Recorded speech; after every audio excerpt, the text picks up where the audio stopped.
ನಮ್ಮ ಮಾತಾಜಿ, ಧನ್ಯವಾದಗಳು ಮಾತಾಜಿ. ಧನ್ಯವಾದಗಳು ಮಾತಾಜಿ. ಮಾತಾಜಿ ಕೀರ್ತನೆ ನೀವು ಮಾಡ್ತೀರಾ ಅಲ್ಲ ಬೇರೆ ಯಾರಿಗ? ಹರೇ ಕೃಷ್ಣ ಮಾಡ್ತೇನೆ. ಹರೇ ಕೃಷ್ಣ ಮಾತಾಜಿ. ಟೈಮ್ ಆಗ್ತಾ ಇದೆ. ಮಾತಾಜಿ, ಧನ್ಯವಾದಗಳು ಮಾತಾಜಿ. ಮಾತಾಜಿ ಕೀರ್ತನೆ.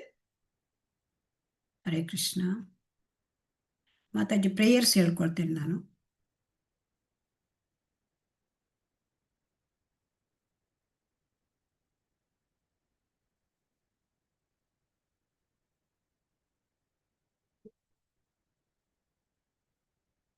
ಸ್ಕ್ರೀನ್ ಕಾಣ್ತಾ ಇದೆಯಾ? ಹರೇ ಕೃಷ್ಣ.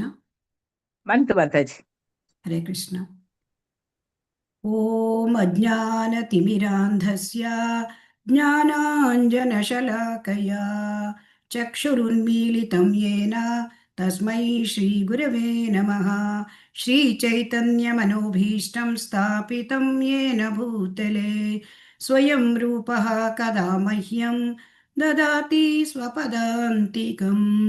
ವಂದೇಹಂ ಶ್ರೀಗುರೋಃ ಶ್ರೀಯುತಪದಕಮಲಂ ಶ್ರೀಗುರೂನ್ ವೈಷ್ಣವಾಂಶ್ಚ ಶ್ರೀರೂಪಂ ಸಾಗ್ರಜಾತಂ ಸಹಗಣ ರಘುನಾಥಾನ್ವಿತಂ ತಂ ಸಜೀವಂ ಸಾದ್ವೈತಂ ಸಾವಧೂತಂ ಪರಿಜನಸಹಿತಂ ಶ್ರೀ ಕೃಷ್ಣ ಚೈತನ್ಯದೇವಂ ಶ್ರೀರಾಧಾಕೃಷ್ಣಪಾದಾನ್ ಸಹಗಣಲಲಿತಾ ಶ್ರೀವಿಶಾಖಾನ್ವಿತಾಂಶ್ಚ.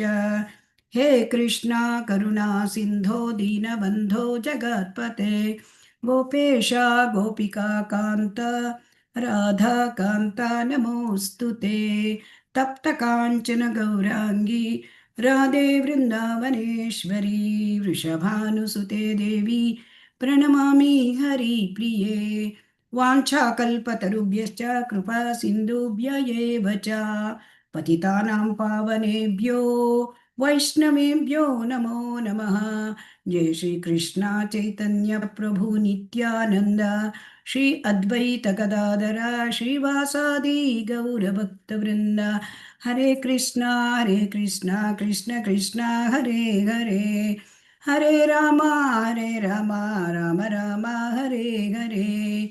हरे कृष्णा कृष्ण कृष्ण हरे हरे हरे राम राम राम हरे हरे.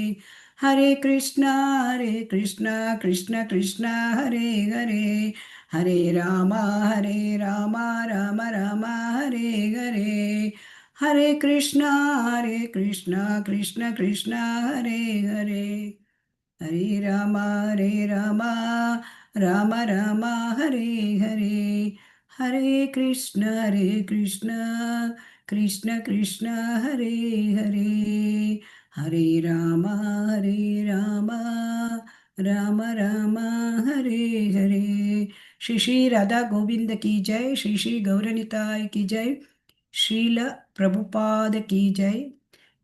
ಹರೇ ಕೃಷ್ಣ. ಎಲ್ಲರಿಗೂ ಸ್ವಾಗತ. ಹರೇ ಕೃಷ್ಣ. 12 ಮಹಾಜನರು.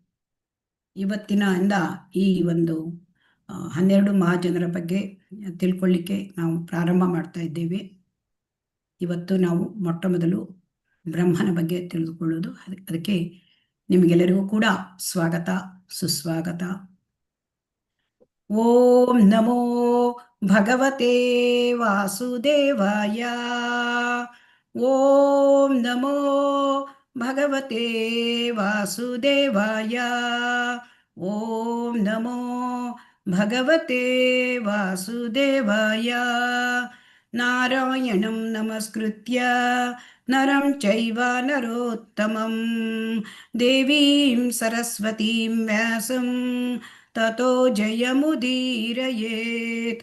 ನಷ್ಟಪ್ರಾಯೇಷು ಅಭದ್ರೇಷು ನಿತ್ಯಂ ಭಾಗವತ ಸೇವಯಾ ಭಗವತಿ ಉತ್ತಮ ಶ್ಲೋಕೆ ಭಕ್ತಿರ್ಭವತಿ ನೈಷ್ಠಿಕೀ.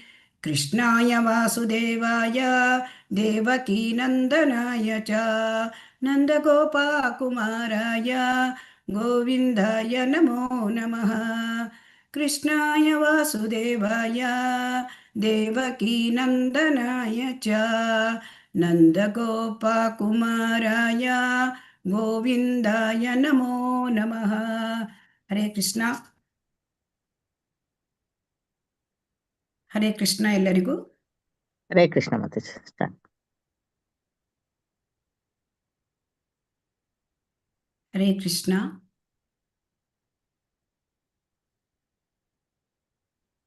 ಹನ್ನೆರಡು ಮಹಾಜನರು.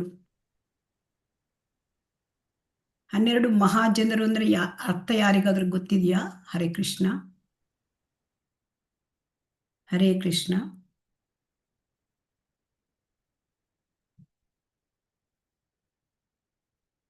ಹರೇ ಕೃಷ್ಣ. ಕೇಳ್ತಾ ಉಂಟಾ? ಹರೇ ಕೃಷ್ಣ. 12 ಮಹಾಜನರು.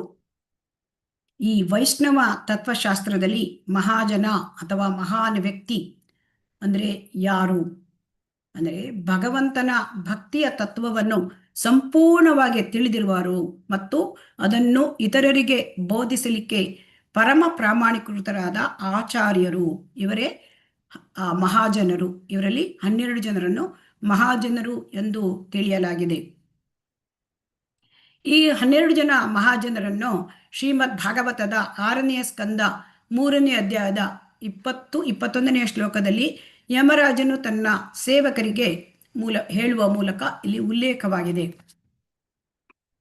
ಸ್ವಯಂಭೂರ್ ನಾರದ ಶಂಭು ಕಪಿಲೋ ಮನುಹು ಪ್ರಹ್ಲಾದೋ ಜನಕೋ ಭೀಷ್ಮೋ ಬಲಿರ್ವಯಸಕಿರ್ವಯಂ ದ್ವಾದಶೈತೆ ವಿಜಾನೀಮೋ ಧರ್ಮಂ ಭಾಗವತಂ ಭಟಃ ಗುಹ್ಯಂ ವಿಶುದ್ಧಂ ದುರ್ಬೋಧಂ ಯಂ ಜ್ಞಾತ್ವಾ ಅಮೃತಂ ಅಶ್ನುತೆ.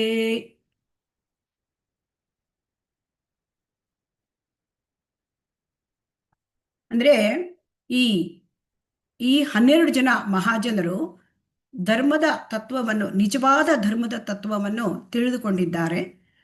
ಈ ನಿಜವಾದ ಧರ್ಮದ ತತ್ವ ಅಂದ್ರೆ ಭಾಗವತ ಧರ್ಮ.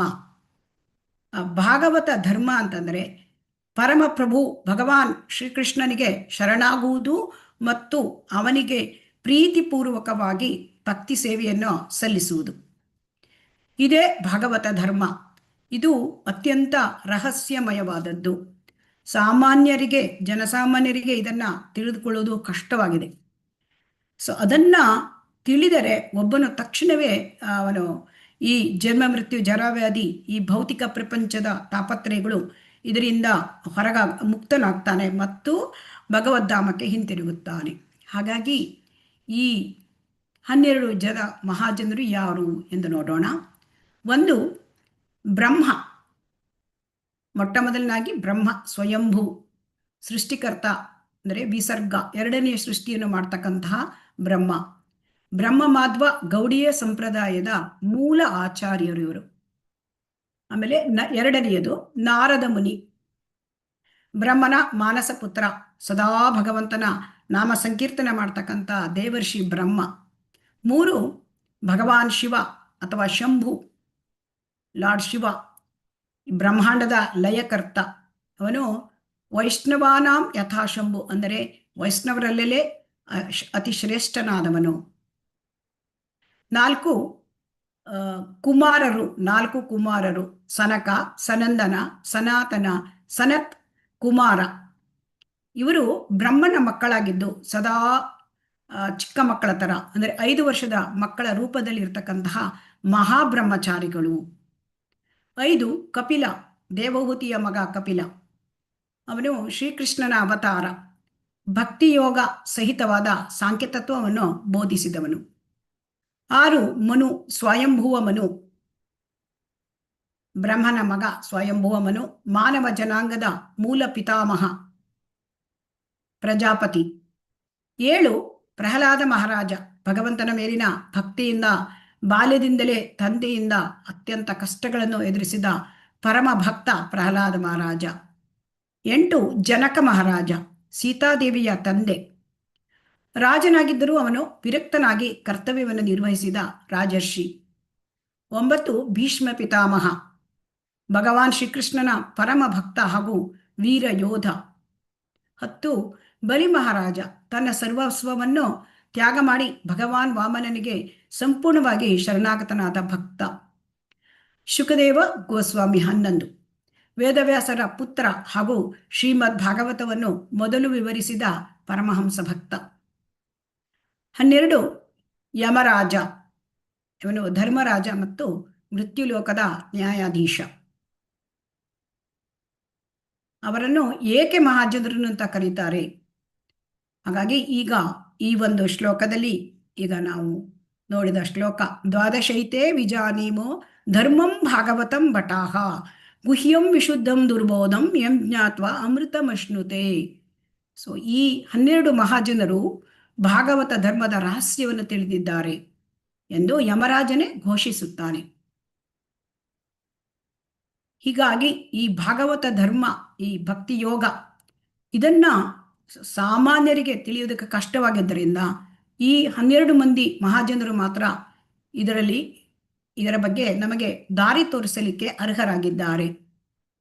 ಮಹಾಜನೋ ಏನ ಗತಾಹ ಸಪಂತಾಹ, ಅಂದರೆ ಈ ಮಹಾಜನರ ನಮಗೆ ಸಾಮಾನ್ಯ ಜನರಿಗೆ, ಈಗ ಜನಸಾಮಾನ್ಯರಿಗೆ ಇಲ್ಲಿ ಭಕ್ತಿ ಮಾರ್ಗದಲ್ಲಿ ನಡೆಯುವುದು ಕಷ್ಟ, ಅದರ ತಿಳಿಯುವುದು ಕಷ್ಟ.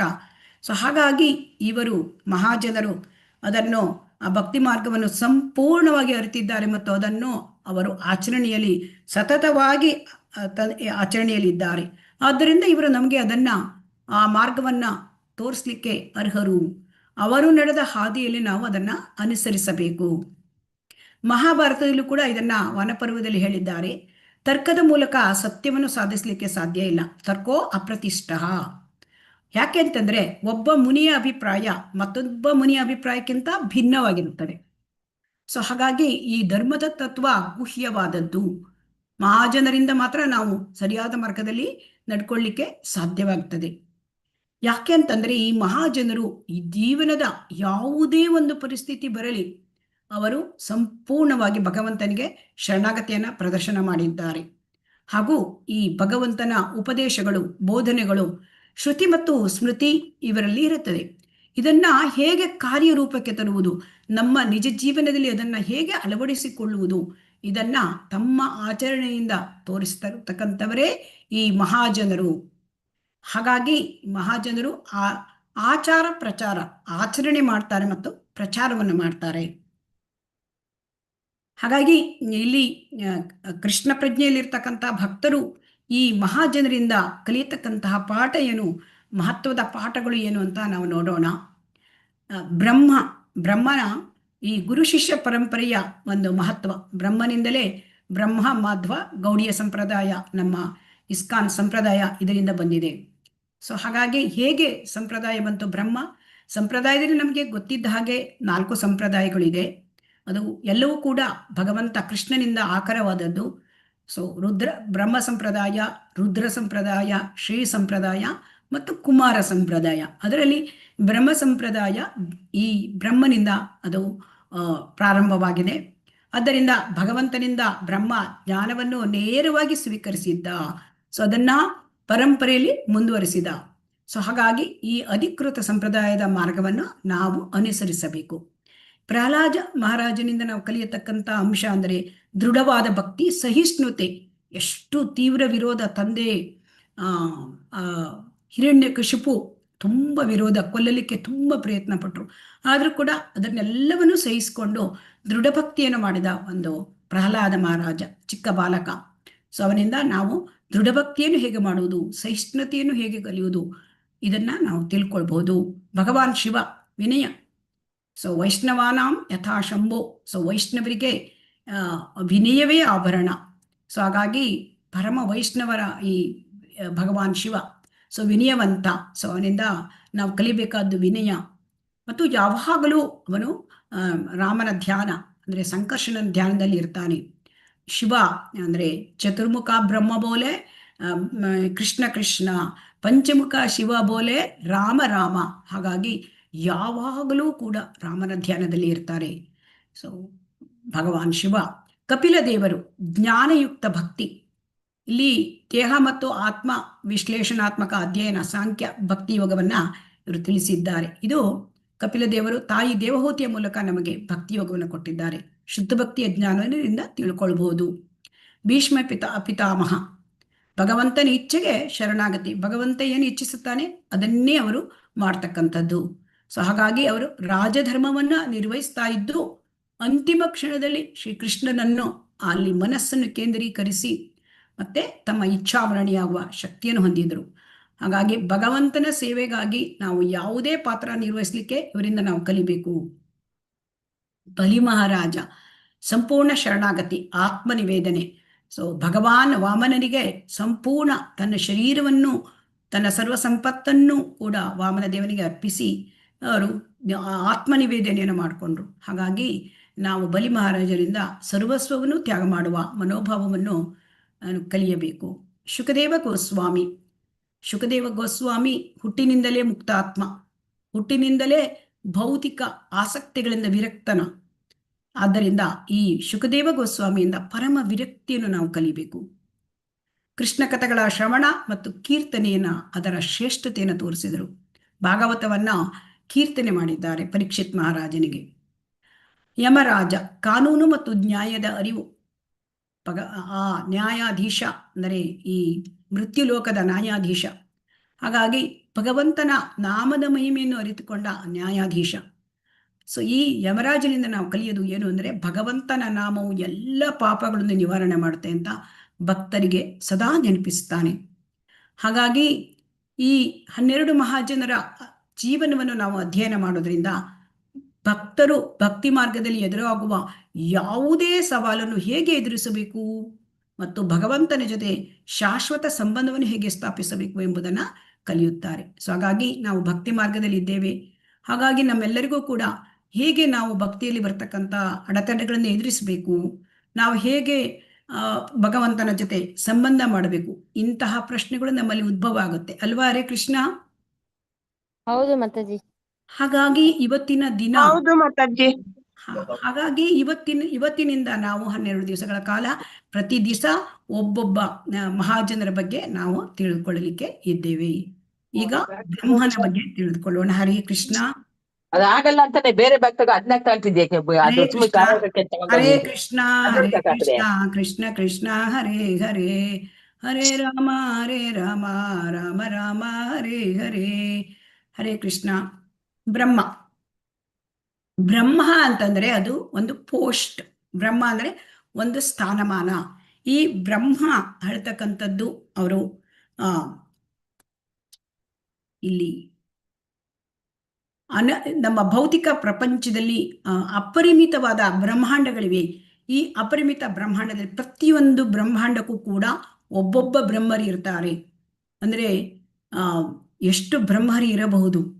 ಪ್ರತಿಯೊಬ್ಬ ಬ್ರಹ್ಮರು ಕೂಡ ಪ್ರತಿಯೊಂದು ಬ್ರಹ್ಮಾಂಡಕ್ಕೂ ಕೂಡ ಅವರು ತುಂಬಾ ಮುಖ್ಯರಾದವರು. ಸೊ ಇಡೀ ಕಾಲ್ಚೆಂಡಿನಂತೆ ಗುಂಡಾಗಿರ್ತಕ್ಕಂಥ ಒಂದೊಂದು ಬ್ರಹ್ಮಾಂಡಕ್ಕೂ ಇವರು ಅಲ್ಲಿ ಅದನ್ನ ನಿಯಂತ್ರಣ ಮಾಡ್ತಾ ಇರ್ತಾರೆ.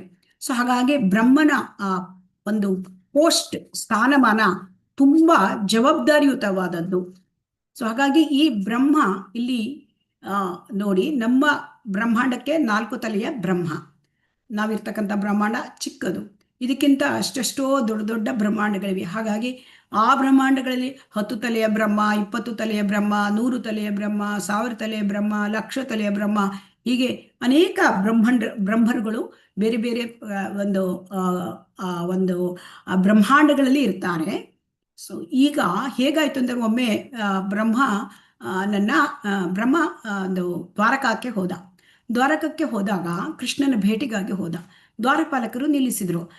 ಯಾರು ಬಂದಿದ್ದೀರಾ ನೀವು ಅಂತ ಕೇಳಿದಾಗ ನಾನು ಬ್ರಹ್ಮ ಅಂತ ಹೇಳಿದ. ಬ್ರಹ್ಮ ಬಂದಿದ್ದೇನೆ ಅಂತ ಕೃಷ್ಣನಿಗೆ ಹೇಳು ಅಂತ ಹೇಳಿದ. ಅವನು ಹೋಗಿ ಹೇಳಿದ ಬ್ರಹ್ಮ. ಅದಕ್ಕೆ ಕೃಷ್ಣ ಕೇಳಿದ ಯಾವ ಬ್ರಹ್ಮ ಬಂದಿದ್ದಾನೆ ಅಂತ. ಸೊ ಯಾವ ಬ್ರಹ್ಮ? 4 ತಲೆಯ ಬ್ರಹ್ಮ ಅಂತ ಹೇಳಿ ಕಳಿಸಿದ. ಸೊ ಆಗ ಅವರಿಗೆ ಅರಿವಾಯಿತು, ಓಹೋ 4 ತಲೆಯ ಬ್ರಹ್ಮ ನಾನು ಅಂತ ಹೇಳಿದಾಗ ಯಾವ ಬ್ರಹ್ಮ ಅಂತ ಕೃಷ್ಣ ಕೇಳ್ತಾ ಇದ್ದಾನೆ ಅಂದ ಮೇಲೆ ಅನೇಕ ಬ್ರಹ್ಮರುಗಳು ಇದ್ದಾರೆ ಅಂತ ಆಯಿತು. ಅದನ್ನು ಕೇಳಿದ ಕೃಷ್ಣನೇ, ಅನೇಕ ಬ್ರಹ್ಮರುಗಳು ಇದ್ದಾರಾ ಹೇಗೆ? ಕೃಷ್ಣ ಆವಾಗ ಎಲ್ಲ ಬ್ರಹ್ಮಾಂಡಗಳು ಇಲ್ಲಿ ಕಾಣ್ತಾ ಇದೆ ನೋಡಿ, ನಮಗೆ ಬ್ರಹ್ಮಾಂಡಗಳು ಕಾಣ್ತಾ ಇದೆಯಾ ಚಿತ್ರದಲ್ಲಿ? ಹರೇ ಕೃಷ್ಣ. ಚಿಕ್ಕ ಚಿಕ್ಕ ಬ್ರಹ್ಮಾಂಡ ಇಲ್ಲಿ ಕಾಣ್ತಾ ಇದೆಯಾ? ಸೊ ಈ ಬ್ರಹ್ಮಾಂಡಗಳು ಪ್ರತಿಯೊಂದು ಬ್ರಹ್ಮರುಗಳನ್ನ ಕರೆಸಿದ. ಮತ್ತು ಈ ಬ್ರಹ್ಮರುಗಳನ್ನ ಕರೆಸಿದಾಗ ಅವರು ಅಷ್ಟು ಜನವು ಕೂಡ ದಂಡವತ್ ಮಾಡಿದ್ರು ಕೃಷ್ಣನಿಗೆ. ಆಗ ಅದನ್ನ ಸ್ವತಃ ಬ್ರಹ್ಮ ನೋಡ್ತಾ ಇದ್ದಾನೆ, ನಮ್ಮ 4 ತಲೆಯ ಬ್ರಹ್ಮ. ನಮ್ಮ ಬ್ರಹ್ಮನ ಹೆಸರು ಈಗ ನಾವಿರ್ತಕ್ಕಂತಹ ಪ್ರಪಂಚದಲ್ಲಿ, ಈ ಬ್ರಹ್ಮಾಂಡದಲ್ಲಿ ಇರ್ತಕ್ಕಂಥ ಬ್ರಹ್ಮನ ಹೆಸರು ವಿರಿಂಚಿ ಬ್ರಹ್ಮ.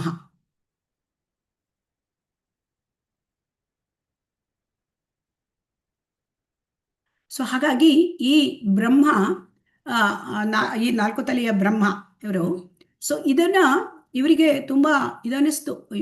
ಆ ಬ್ರಹ್ಮರುಗಳಿಗೆ ಯಾರಿಗೂ ಕೂಡ ಈ ಬ್ರಹ್ಮ ಇರೋದು ಅಥವಾ ಬಂದಿರೋದು ಏನೂ ಗೊತ್ತಾಗಲಿಲ್ಲ. ಆದರೆ ಈ 4 ತಲೆಯ ಬ್ರಹ್ಮ, ನಮ್ಮ ಬ್ರಹ್ಮ, ಅವನಿಗೆ ಗೊತ್ತಾಯ್ತು, ಓಹೋ, ದೊಡ್ಡ ಆನೆಗಳ ಹಿಂಡಿನಲ್ಲಿ ನಾನೊಂದು ಸೊಳ್ಳೆ ತರ ಅಂತ ಆ ಬ್ರಹ್ಮನಿಗೆ ಅನಿಸ್ತಂತೆ. ಸೊ ಅದರಿಂದ ನಾವು ತಿಳ್ಕೊಳ್ಬೇಕು, ಬ್ರಹ್ಮ ಅಂತಂದ್ರೆ ಅನೇಕ ಬ್ರಹ್ಮರುಗಳಿದ್ದಾರೆ. ಸೊ ಹಾಗಾಗಿ ಈ ಬ್ರಹ್ಮ ಅಲ್ಲಿ ನಮ್ಮ ಬ್ರಹ್ಮನ ಒಂದು ಗುಣ ಅಂತಂದ್ರೆ ತುಂಬಾ ರಜೋಗುಣದ ಅವತಾರ. ಸೊ ಬ್ರಹ್ಮ ಅಂದ್ರೆ ಅವನು ಗುಣಾವತಾರ, ರಜೋಗುಣದ ಅವತಾರ, ಸೃಷ್ಟಿಶಕ್ತಿ ಅವತಾರವೂ ಕೂಡ ಹೌದು. ಸೊ ಆ ಬ್ರಹ್ಮ ಅವನು ಮಹಾ ತಪಸ್ವಿ, ಮಹಾಯಾಜ್ಞಿಕ ಮತ್ತು ಅತ್ಯಂತ ಈ ಬ್ರಹ್ಮಾಂಡದಲ್ಲಿಯೇ ಅತ್ಯಂತ ಪುಣ್ಯ ಜೀವಿ ಮತ್ತು ಬ್ರಹ್ಮಾಂಡದಲ್ಲಿಯೇ ಆಧ್ಯಾತ್ಮಿಕದಲ್ಲಿ ಉನ್ನತಿ ಪಡೆದವನು. ಅಂಥ ಜೀವಿಗೆ ಬ್ರಹ್ಮನ ಪೋಸ್ಟನ್ನು ಭಗವಂತ ಕೊಡ್ತಾನೆ. ಆದರೆ ಕೆಲವೊಮ್ಮೆ ಈ ಬ್ರಹ್ಮಾಂಡದಲ್ಲಿ ಅಷ್ಟು ಪುಣ್ಯವಂತ ಜೀವಿಗಳು ಸಿಕ್ಕಲಿಲ್ಲ ಅಂತಾದಾಗ ಆ ಬ್ರಹ್ಮನ ಪದವಿಯನ್ನು ಭಗವಂತ ಕೃಷ್ಣನೇ ಮ್ಯಾನೇಜ್ ಮಾಡ್ತಾನೆ. ಸೊ ಹಾಗಾಗಿ ಬ್ರಹ್ಮನ ಪದವಿ ತುಂಬ ಮುಖ್ಯವಾದದ್ದು. ಅವನನ್ನ ವೇದಗರ್ಭ ಅಂತ ಕರೀತಾರೆ. ಏಕೆಂತಂದ್ರೆ ವೇದಗರ್ಭ ಅಂತ ಅಥವಾ ಆಗರ್ಭ ವೇದಾಂತಿ ಅಂತ ಕರೀತಾರೆ. ಯಾಕೆಂದ್ರೆ ಬ್ರಹ್ಮ ಹುಟ್ಟುತ್ತಾ ಇದ್ದಾಗೆ ವೇದ ಜ್ಞಾನವನ್ನು ಭಗವಂತನಿಂದ ನೇರವಾಗಿ ಪಡ್ಕೊಂಡ. ತೇನೇ ಬ್ರಹ್ಮ ಹೃದಯ ಆದಿಕವೆಯೇ ಅಂತ ಹೇಳ್ತಾರೆ. ಅಂದ್ರೆ 1ನೇ ಸ್ಕಂದ 1ನೇ ಅಧ್ಯಾಯ 1ನೇ ಶ್ಲೋಕ ಶ್ರೀಮದ್ ಭಾಗವತಮಲ್ಲಿ ತೇನೇ ಬ್ರಹ್ಮ ಹೃದಯ ಆದಿಕವೆಯೇ. ಸೊ ಹಾಗಾಗಿ ಬ್ರಹ್ಮನಿಂದ ನೇರವಾಗಿ ಒಂದು ವೇದವನ್ನ ಕಲಿತಿದ್ದಾನೆ ಮತ್ತು ಹಾಗಾಗಿ ಅವನು ಆದಿಕವಿ, ಅವನು ಆದಿ ವೇದ ವಿದ್ವಾಂಸ. ಸೊ ಹಾಗಾಗಿ ಈ ಬ್ರಹ್ಮಾಂಡದ ಸಕಲ ಜೀವಿಗಳಲ್ಲಿಯೇ ಬ್ರಹ್ಮನು ಶ್ರೇಷ್ಠ. ಅವನಿಗೆ ಅಪಾರವಾದ ವೇದ ಜ್ಞಾನವಿದೆ, ತಪಸ್ಸು, ಅವನು ಮಹಾ ತಪಸ್ವಿ, ಅವನು ವ್ರತಗಳನ್ನು ಮಾಡ್ತಾನೆ, ಮತ್ತೆ ಮಹಾಯಾಜ್ಞಿಕ, ತುಂಬ ಯಜ್ಞವನ್ನು ಮಾಡಿದ್ದಾನೆ. ಸೊ ಅವನು ಯೋಗ ಶಕ್ತಿಯನ್ನು ಹೊಂದಿದ್ದಾನೆ, ಅವನು ಆತ್ಮ ಸಾಕ್ಷಾತ್ಕಾರವನ್ನು ಹೊಂದಿದ್ದಾನೆ. ಮತ್ತೆ ಆ ಬ್ರಹ್ಮನಿಂದ ನಮ್ಮ ಗುರು ಪರಂಪರೆ ಪ್ರಾರಂಭವಾಗಿದೆ. ಸೊ ಇದನ್ನೆಲ್ಲ ನಾವು ತಿಳ್ಕೊಂಡ್ಮೇಲೆ ಹಾಗಾದ್ರೆ ಈ ಬ್ರಹ್ಮನ ಜನ್ಮ ಹೇಗಾಯಿತು, ಈ ಪ್ರಶ್ನೆ ನಮಗೆ ಬರುತ್ತೆ ಅಲ್ವಾ? ಹರೇ ಕೃಷ್ಣ. ಹೌದು ಮಾತಾಜಿ. ಈಗ ಬ್ರಹ್ಮ ಹೇಗೆ ಬರ್ತಾನೆ ಅಂತ ನೋಡೋಣ. ಇದು ಭಗವಂತನ ಅವತಾರಗಳಲ್ಲಿ 6 ವಿಧವಾದ ಅವತಾರ. ಭಗವಂತನ ಅವತಾರಗಳು ಅನಂತ ಅವತಾರಗಳು. ಅನಂತ ಅವತಾರಗಳಲ್ಲಿ ಮುಖ್ಯವಾದ 6 ವಿಧವಾದ ಅವತಾರ: ಪುರುಷಾವತಾರ, ಗುಣಾವತಾರ, ಲೀಲಾವತಾರ, ಯುಗಾವತಾರ, ಮನ್ವಂತರಾವತಾರ, ಶಕ್ತ್ಯಾವೇಶ ಅವತಾರ. ಈ ಪುರುಷಾವತಾರಗಳಲ್ಲಿ ಅಂದರೆ ಪುರುಷಾವತಾರಗಳೆಲ್ಲವೂ ಕೃಷ್ಣನಿಂದ ಬರುತ್ತವೆ. ಕೃಷ್ಣನಿಂದ ಬಲರಾಮ, ಬಲರಾಮನಿಂದ ಸಂಕರ್ಷಣ, ಸಂಕರ್ಷಣಿನಿಂದ ನಾರಾಯಣ, ನಾರಾಯಣನಿಂದ ಮಹಾಸಂಕರ್ಷಣ, ಈ ಮಹಾಸಂಕರ್ಷಣದಿಂದ ಈ ಪುರುಷಾವತಾರಗಳು ಬರುತ್ತವೆ. ಪುರುಷಾವತಾರದಲ್ಲಿ ಮೊಟ್ಟ ಮೊದಲು ಬರುವುದು ಕಾರಣೋದಕಶಾಹಿ ವಿಷ್ಣು. ಈ ಕಾರಣೋದಕಶಾಹಿ ವಿಷ್ಣು ಈಗ ಕಾರಣ ಸಮುದ್ರದಲ್ಲಿ ಹೀಗೆ ಇರ್ತಾನೆ. ಇದು ಕಾರಣೋದಕಶಾಹಿ ವಿಷ್ಣು. ಕಾರಣ ಸಮುದ್ರದಲ್ಲಿ ಅವನ ಉಸಿರಿನಿಂದ ಅನೇಕ ಬ್ರಹ್ಮಾಂಡಗಳು ಬರುತ್ತವೆ, ಅಸಂಖ್ಯಾತ ಬ್ರಹ್ಮಾಂಡಗಳು ಬರುತ್ತವೆ. ಮತ್ತು ಅವನು ಉಸಿರು ಒಳಗೆ ತೆಗೆದುಕೊಂಡ ಕೂಡಲೇ ಈ ಬ್ರಹ್ಮಾಂಡಗಳೆಲ್ಲ ನಾಶವಾಗಿ ಬಿಡುತ್ತೆ. ಸೊ ಇವನು ಉಸಿರು ಬಿಟ್ಟಾಗ ಮತ್ತು ಉಸಿರನ್ನು ತೆಗೆದುಕೊಳ್ಳುವ ಈ ಅವಧಿಯಲ್ಲಿ ಆ ಬ್ರಹ್ಮನ ಒಂದು ಆಯಸ್ಸಿರುತ್ತೆ. ಸೊ ಆ ಬ್ರಹ್ಮನ ಆಯಸ್ಸು ತುಂಬ ದೊಡ್ಡದು. ಬ್ರಹ್ಮನ ಆಯಸ್ಸು 311 ಟ್ರಿಲಿಯನ್ 40 ಬಿಲಿಯನ್ ವರ್ಷಗಳು. ಅದನ್ನು ನಾವು ಊಹೆ ಮಾಡಲಿಕ್ಕೂ ಕೂಡ ಸಾಧ್ಯ ಆಗೋದಿಲ್ಲ. ಸೊ ಈ ಕಾರಣೋದಕಶಾಹಿ ವಿಷ್ಣುವಿನ ಉಸಿರಾಟದಿಂದ ಈ ಬ್ರಹ್ಮಾಂಡಗಳು ಬಂದಾಗ ಈ ಪ್ರತಿಯೊಂದು ಬ್ರಹ್ಮಾಂಡಕ್ಕೂ ಕೂಡ ಈ ಕಾರಣೋದಕಶಾಹಿ ವಿಷ್ಣುವೇ ಅವನು ಸ್ವಾಂಶ ವಿಸ್ತರಣೆಯಾಗಿ ಗರ್ಭೋದಕಶಾಹಿ ವಿಷ್ಣು ಆಗ್ತಾನೆ.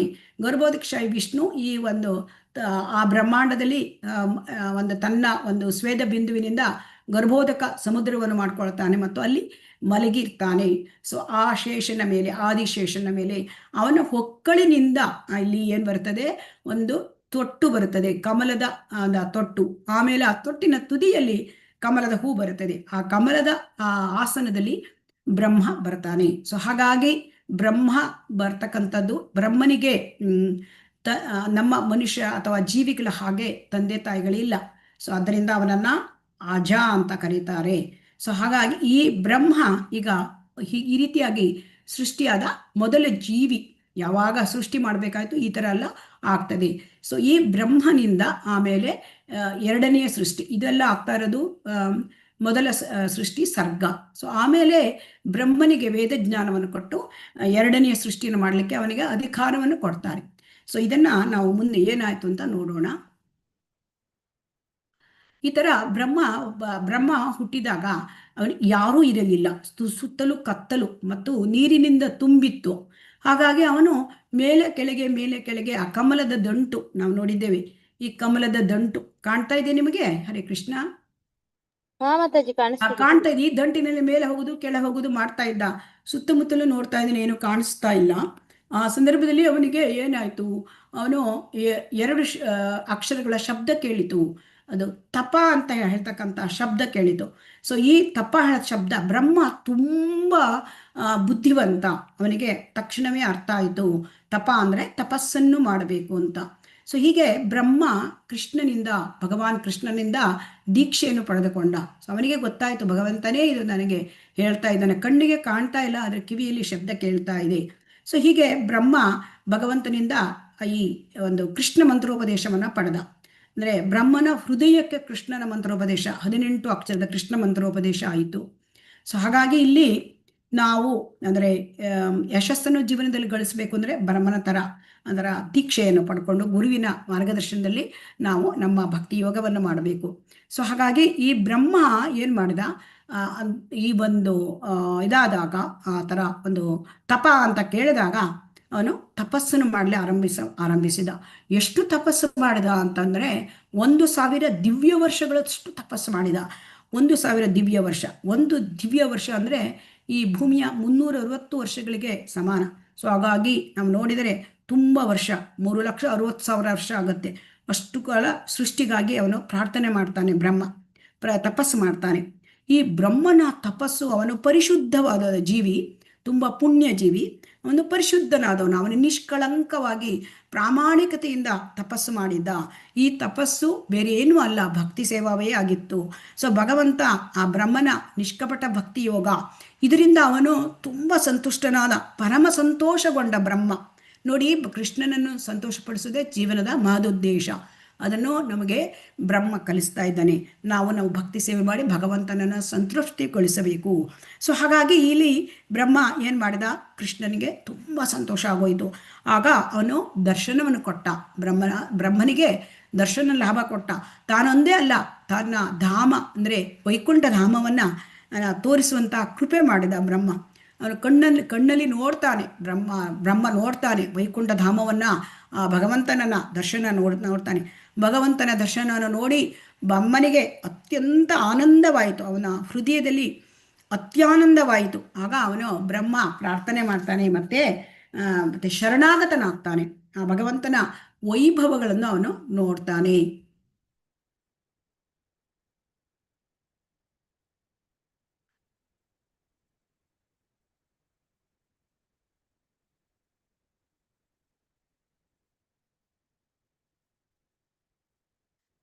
ಆಮೇಲೆ ಭಗವಂತ ಅವನಿಗೆ ಈ ಒಂದು ಎಲ್ಲ ಸೃಷ್ಟಿ ಕಾರ್ಯಕ್ಕಾಗಿ ಅವನಿಗೆ ಒಂದು ಭಾಗವತದ ಒಂದು 4 ಶ್ಲೋಕ, ಮೂಲ ಶ್ಲೋಕಗಳನ್ನು ಹೇಳ್ತಾರೆ. ಭಗವಂತನ ದರ್ಶನ ಆದಮೇಲೆ ಆ ಭಗವಂತ ಏನು ಹೇಳ್ತಾನೆ ಅಂತಂದರೆ, 4 ಶ್ಲೋಕ, ಚತುಶ್ಲೋಕಿ ಭಾಗವತ ಅಂತ ಅದು ಪ್ರಸಿದ್ಧವಾಗಿದೆ.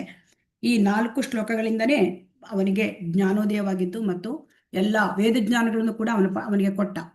ಇಲ್ಲಿ ನೋಡೋಣ, ಈ ಚತುಶ್ಲೋಕಿ ಭಾಗವತದಲ್ಲಿ 2ನೇ ಸ್ಕಂದದ 9ನೇ ಅಧ್ಯಾಯದ 33, 34, 35, 36 ಶ್ಲೋಕಗಳಲ್ಲಿ ಭಗವಂತ ಬೋಧನೆ ಮಾಡಿದ. ಶ್ರೀಮದ್ ಭಾಗವತವನ್ನು ಇಡೀ ಸಾರಾಂಶವನ್ನು ಬೋಧನೆ ಮಾಡಿದ. ಅಂದರೆ ಇಲ್ಲಿ ಭಗವಂತನ ನಿರಂತರತೆ ಹೇಳಿದ. ಸೃಷ್ಟಿಗೆ ಮೊದಲು, ಸೃಷ್ಟಿ ಇರುವಾಗ, ಲಯವಾದ ನಂತರವೂ ಕೂಡ ನಾನಿರ್ತೇನೆ, ಅಹಂ ಏವಾಸಂ ಏವಾಗ್ರೆ ಅನ್ನ. ಆಮೇಲೆ 2ನೇ ಶ್ಲೋಕದಲ್ಲಿ ಅಂದರೆ 34ನೇ ಶ್ಲೋಕದಲ್ಲಿ ಪರಮಾತ್ಮ ಭಗವಂತನಿಗೆ ಸಂಬಂಧಿಸಿದ ವಸ್ತು ಯಾವುದು ನಿಜವಾಗಿ ಅಸ್ತಿತ್ವದಲ್ಲಿ ಇಲ್ಲ. ಯಾವುದಾದರೂ ಭಗವಂತನಿಗೆ ಸಂಬಂಧಿಸದೇ ಇರುವ ವಸ್ತು ಇದೆ ಅಂದರೆ ಅದು ಮಾಯೆ. ಸೊ ಹಾಗಾಗಿ ಮಾಯೆಯ ಬಗ್ಗೆ ವಿವರಣೆ, ಮತ್ತು ಭಗವಂತನ ಅಸ್ತಿತ್ವ, ಬ್ರಹ್ಮಾಂಡದ ಎಲ್ಲ ವಿಷಯಗಳಲ್ಲಿ, ಎಲ್ಲ ವಸ್ತುಗಳಲ್ಲಿ ಪರಮಾತ್ಮ ಒಳಗೂ ಹೊರಗೂ ಇದ್ದಾನೆ ಇದು 3ನೆಯ ಒಂದು ಶ್ಲೋಕದ ಒಂದು ಸಾರಾಂಶ. ಸೊ ಎಲ್ಲದರಲ್ಲಿ ಇದ್ದು ಎಲ್ಲದರಿಗಿಂತ ಭಿನ್ನವಾಗಿರುತ್ತಾನೆ, ಅಚಿಂತ್ಯ, ಭೇದ ಅಭೇದ ತತ್ವ. ಆಮೇಲೆ ಜೀವನದಲ್ಲಿ ಸಾಧನೆ ಮಾಡ್ತಕ್ಕಂಥ ಗುರಿ ಕೊನೆಯ ಒಂದು ಶ್ಲೋಕ. ಪರಮಸತ್ಯವನ್ನ, ಭಗವಂತನ ಈ ತತ್ವಗಳನ್ನು ತಿಳಿಯುವುದೇ ಜೀವನದ ಅಂತಿಮ ಸಾಧನೆ, ಅಂದರೆ ಭಕ್ತಿಯೋಗವನ್ನು ಮಾಡುವುದೇ ಜೀವನದ ಅಂತಿಮವಾದ ಸಾಧನೆ. ಈಗ ಇದನ್ನು ಕೇಳಿ ಇದೆಲ್ಲ ಕೇಳ್ಕೊಂಡ ಬ್ರಹ್ಮ, ಆಮೇಲೆ ಭಗವಂತ ಇದನ್ನೆಲ್ಲ ಹೇಳಿ ಆಮೇಲೆ ಅಂತರ್ಧಾನನಾದ. ಭಗವಂತ ಯಾವಾಗ ಅಂತರ್ಧಾನನಾದ ಆವಾಗ ಬ್ರಹ್ಮ ಅಂದರೆ ಭಗವಂತನಿಗೆ ನಮಸ್ಕಾರ ಮಾಡಿ ಆಮೇಲೆ ಸೃಷ್ಟಿ ಕಾರ್ಯವನ್ನ ಪ್ರಾರಂಭ ಮಾಡ್ತಾನೆ. ಆಗ ಒಮ್ಮೆ ನಾರದ ಕೇಳ್ತಾನೆ, ನೀನೇ ಸೃಷ್ಟಿ ಮಾಡ್ತೀಯಾ, ಎಲ್ಲವನ್ನು ನೀನೇ ಮಾಡ್ತೀಯಾ, ಹೇಗೆ ಅಂತ. ಅದಕ್ಕೆ ಹೇಳ್ತಾನೆ, ಇಲ್ಲ, ನಾನು ಪರಮ ಸೃಷ್ಟಿಕರ್ತ ಅಲ್ಲ. ಪರಮ ಸೃಷ್ಟಿಕರ್ತ ಭಗವಂತ, ದೇವೋತ್ತಮ ಪರಮ ಪುರುಷ ಶ್ರೀಕೃಷ್ಣ. ಆದರೆ ಹಾಗಾದ್ರೆ ನಾನು ಏನು ಮಾಡ್ತೇನೆ? ನಾನು ನಿಜವಾದ ಸೃಷ್ಟಿಕರ್ತ ಅಲ್ಲ. ಭಗವಂತನಿಂದ ಶಕ್ತಿಯನ್ನು ಪಡೆದುಕೊಂಡು ಆ ಭಗವಂತ ಈಗಾಗಲೇ ಸೃಷ್ಟಿ ಮಾಡಿಬಿಟ್ಟಿದ್ದಾನೆ. ಅದನ್ನ ಆ ಸಕಲವನ್ನು ಆ ಭಗವಂತನ ಮೇಲ್ವಿಚಾರಣೆಯಲ್ಲಿಯೇ ನಾನು ಸೃಷ್ಟಿ ಮಾಡ್ತೇನೆ ಅಂತ ಹೇಳ್ತಾನೆ. ಸೊ ಹಾಗಾಗಿ ಬ್ರಹ್ಮ ಮಹಾಭಕ್ತ.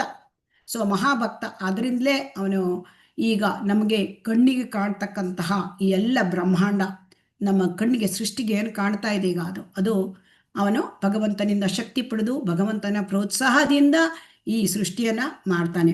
ಆಮೇಲೆ ಅದರಲ್ಲಿ ಏನಾಗುತ್ತೆ ಅಂತಂದ್ರೆ, ಬ್ರಹ್ಮ ಈ ತರ ಸೃಷ್ಟಿ ಮಾಡಬೇಕು ಅಂತಂದ್ರೆ ಅದು ಹೇಗಾಗತ್ತೆ ಕೇಳಿದ್ರೆ, ಅದು ಒಂದು ಜವಾಬ್ದಾರಿ, ಭಗವಂತ ಕೊಟ್ಟಿರ್ತಕ್ಕಂಥ ಜವಾಬ್ದಾರಿ. ಅಲ್ಲಿ ನಿಜವಾಗಿ ವಾಸ್ತವವಾಗಿ ಬ್ರಹ್ಮ ಜೀವಿಗಳನ್ನ ಸೃಷ್ಟಿ ಮಾಡೋದಿಲ್ಲ. ಅಂದ್ರೆ ಸೃಷ್ಟಿಯ ಪ್ರಾರಂಭದಲ್ಲಿ ಅದೇನು ಪೂರ್ವಕಲ್ಪದಲ್ಲಿ ಪೂರ್ವ ಕರ್ಮಾನುಸಾರ ಜೀವಿಗಳು ಯಾವ ತರ ಅವರ ಕರ್ಮ ಫಲ ಇರುತ್ತೆ, ಆ ಕರ್ಮ ಫಲಕ್ಕೆ ಅನುಸಾರವಾಗಿ ಕರ್ಮಣ ದೈವ ನೇತ್ರೇಣ ಭಗವಂತ ಇಂತಿಂಥ ಶರೀರ ಇವರಿಗೆ ಅಂತ ನಿರ್ಣಯ ಮಾಡಿರ್ತಾನೆ. ಸೊ ಆ ಶರೀರವನ್ನ ಕೊಡ್ಲಿಕ್ಕೆ ಬ್ರಹ್ಮದೇವರಿಗೆ ಶಕ್ತಿ ಕೊಡ್ತಾನೆ. ಸೊ ಜೀವಿಗಳೆಲ್ಲ ಪ್ರಳಯ ಆದಾಗ ನಿದ್ರಾವಸ್ಥೆಯಲ್ಲಿ ಇರ್ತಾರೆ. ಆ ನಿದ್ರಾವಸ್ಥೆಯಲ್ಲಿ ಇದ್ದವರನ್ನ ಎಬ್ಬಿಸಿ ಅವರಿಗೆ ಶರೀರ ಕೊಟ್ಟು ಅವರಿಗೂ ಯೋಗ ಅವರಿಗೆ ಮಾಡ್ತಕ್ಕಂತಹ ಕರ್ಮದಲ್ಲಿ ತೊಡಗಿಸುವುದು ಬ್ರಹ್ಮನ ಕರ್ತವ್ಯ. ಸೊ ಹಾಗಾಗಿ ಇದೆಲ್ಲ ಈ ರೀತಿಯಾಗಿ ಬ್ರಹ್ಮ ಸೃಷ್ಟಿ ಮಾಡ್ತಾನೆ. ಆದರೆ ಬ್ರಹ್ಮನ ಸೃಷ್ಟಿ ಹೇಗಿರುತ್ತೆ ಅಂದ್ರೆ ಅದಕ್ಕೆ ವಿಸರ್ಗ ಅಂತ ಕರೀತಾರೆ. ಬ್ರಹ್ಮನ ಸೃಷ್ಟಿ ಮೊದಲು ಏನಾಗುತ್ತೆ ಅಂದ್ರೆ ಪ್ರಥಮ ಸೃಷ್ಟಿ ಭಗವಂತ ಮಾಡ್ತಾನೆ. ಸ್ವರೋಚಿಷ ಅಂತ ಹೇಳ್ತಾರೆ. ಸ್ವರೋಚಿಷ ಅಂತಂದ್ರೆ ಬ್ರಹ್ಮಜ್ಯೋತಿಯ ಕಿರಣ ಆ ಭಗವಂತನ ದೇಹ ಪ್ರಭೆಯಿಂದ ಬರುತ್ತದೆ. ಸೊ ಅದರಿಂದ ಸೃಷ್ಟಿ ಪ್ರಾರಂಭವಾಗುತ್ತೆ. ಸೊ ಆ ಸೃಷ್ಟಿ ಅನೇಕ ಕಾರಣದಕಶಾಯಿ ವಿಷ್ಣು ಮಹತ್ತತ್ವದ ಮೇಲೆ ನಾವು ಭಗವದ್ಗೀತೆಯಲ್ಲಿ ನೋಡಿದ್ದೇವೆ. ಕಣ್ಣೋಟ ಹಾಯಿಸಿ ಆಮೇಲೆ ಅಲ್ಲಿ ಅನೇಕ ಬ್ರಹ್ಮಾಂಡಗಳನ್ನು ಸೃಷ್ಟಿ ಮಾಡ್ತಾನೆ. ಸೊ ಈ ಸೃಷ್ಟಿ ಮಾಡಿದ ಮೇಲೆ ಅಲ್ಲಿ ಏನಾಗುತ್ತೆ ಅಂದ್ರೆ ಹೇಗೆ ಸೃಷ್ಟಿ ಆಗುತ್ತೆ ಅಂತಂದ್ರೆ, ಆಲದ ಮರದ ಹಣ್ಣಿನೊಳಗಿನ ಒಂದು ಸಣ್ಣ ಬೀಜಕ್ಕೆ ದೊಡ್ಡ ಆಲದ ಮರ ಸೃಷ್ಟಿಸುವ ಶಕ್ತಿ ಇದೆ ಅಲ್ವಾ? ಹರೇ ಕೃಷ್ಣ. ಹೌದು ಮಾತಾಜಿ. ಅದೇ ತರಹ ಆ ಭಗವಂತ ತನ್ನ ಸಮರ್ಥ ಬ್ರಹ್ಮಜ್ಯೋತಿ ಕಿರಣ ಅಲ್ಲಿರುವ ಸ್ವರೋಚಿಷ ಅದರಿಂದ ಬೀಜಗಳನ್ನ ಹರಡ್ತಾನೆ. ಸೊ ಆ ಬ್ರಹ್ಮನ ಕೆಲಸ ಏನಂದ್ರೆ, ಬ್ರಹ್ಮ ನೀರೆರೆಯುವ ವಿಧಾನ. ಬ್ರಹ್ಮನ ಕೆಲಸ ನೀರು ಎರೆಯುವುದು ಆ ಬೀಜಕ್ಕೆ. ಈಗ ತೋಟದಲ್ಲಿ ಮಾಲಿ ಇರ್ತಾನೆ. ಮಾಲಿ ಏನು ಮಾಡ್ತಾನೆ? ಆ ಎಲ್ಲ ಮರಗಳಿಗೆ ಗಿಡ ಬಳ್ಳಿಗಳಿಗೆ ನೀರು ಹಾಕ್ತಾನೆ ಅಲ್ವಾ? ಹರೇ ಕೃಷ್ಣ. ಆ ನೀರು ಹಾಕಿ ಇದನ್ನ ಎಲ್ಲ ಬೆಳೆಸ್ತಾನೆ. ಅದೇ ರೀತಿ ಬೀಜಗಳನ್ನು ಕೊಡೋದು ಬ್ರಹ್ಮ.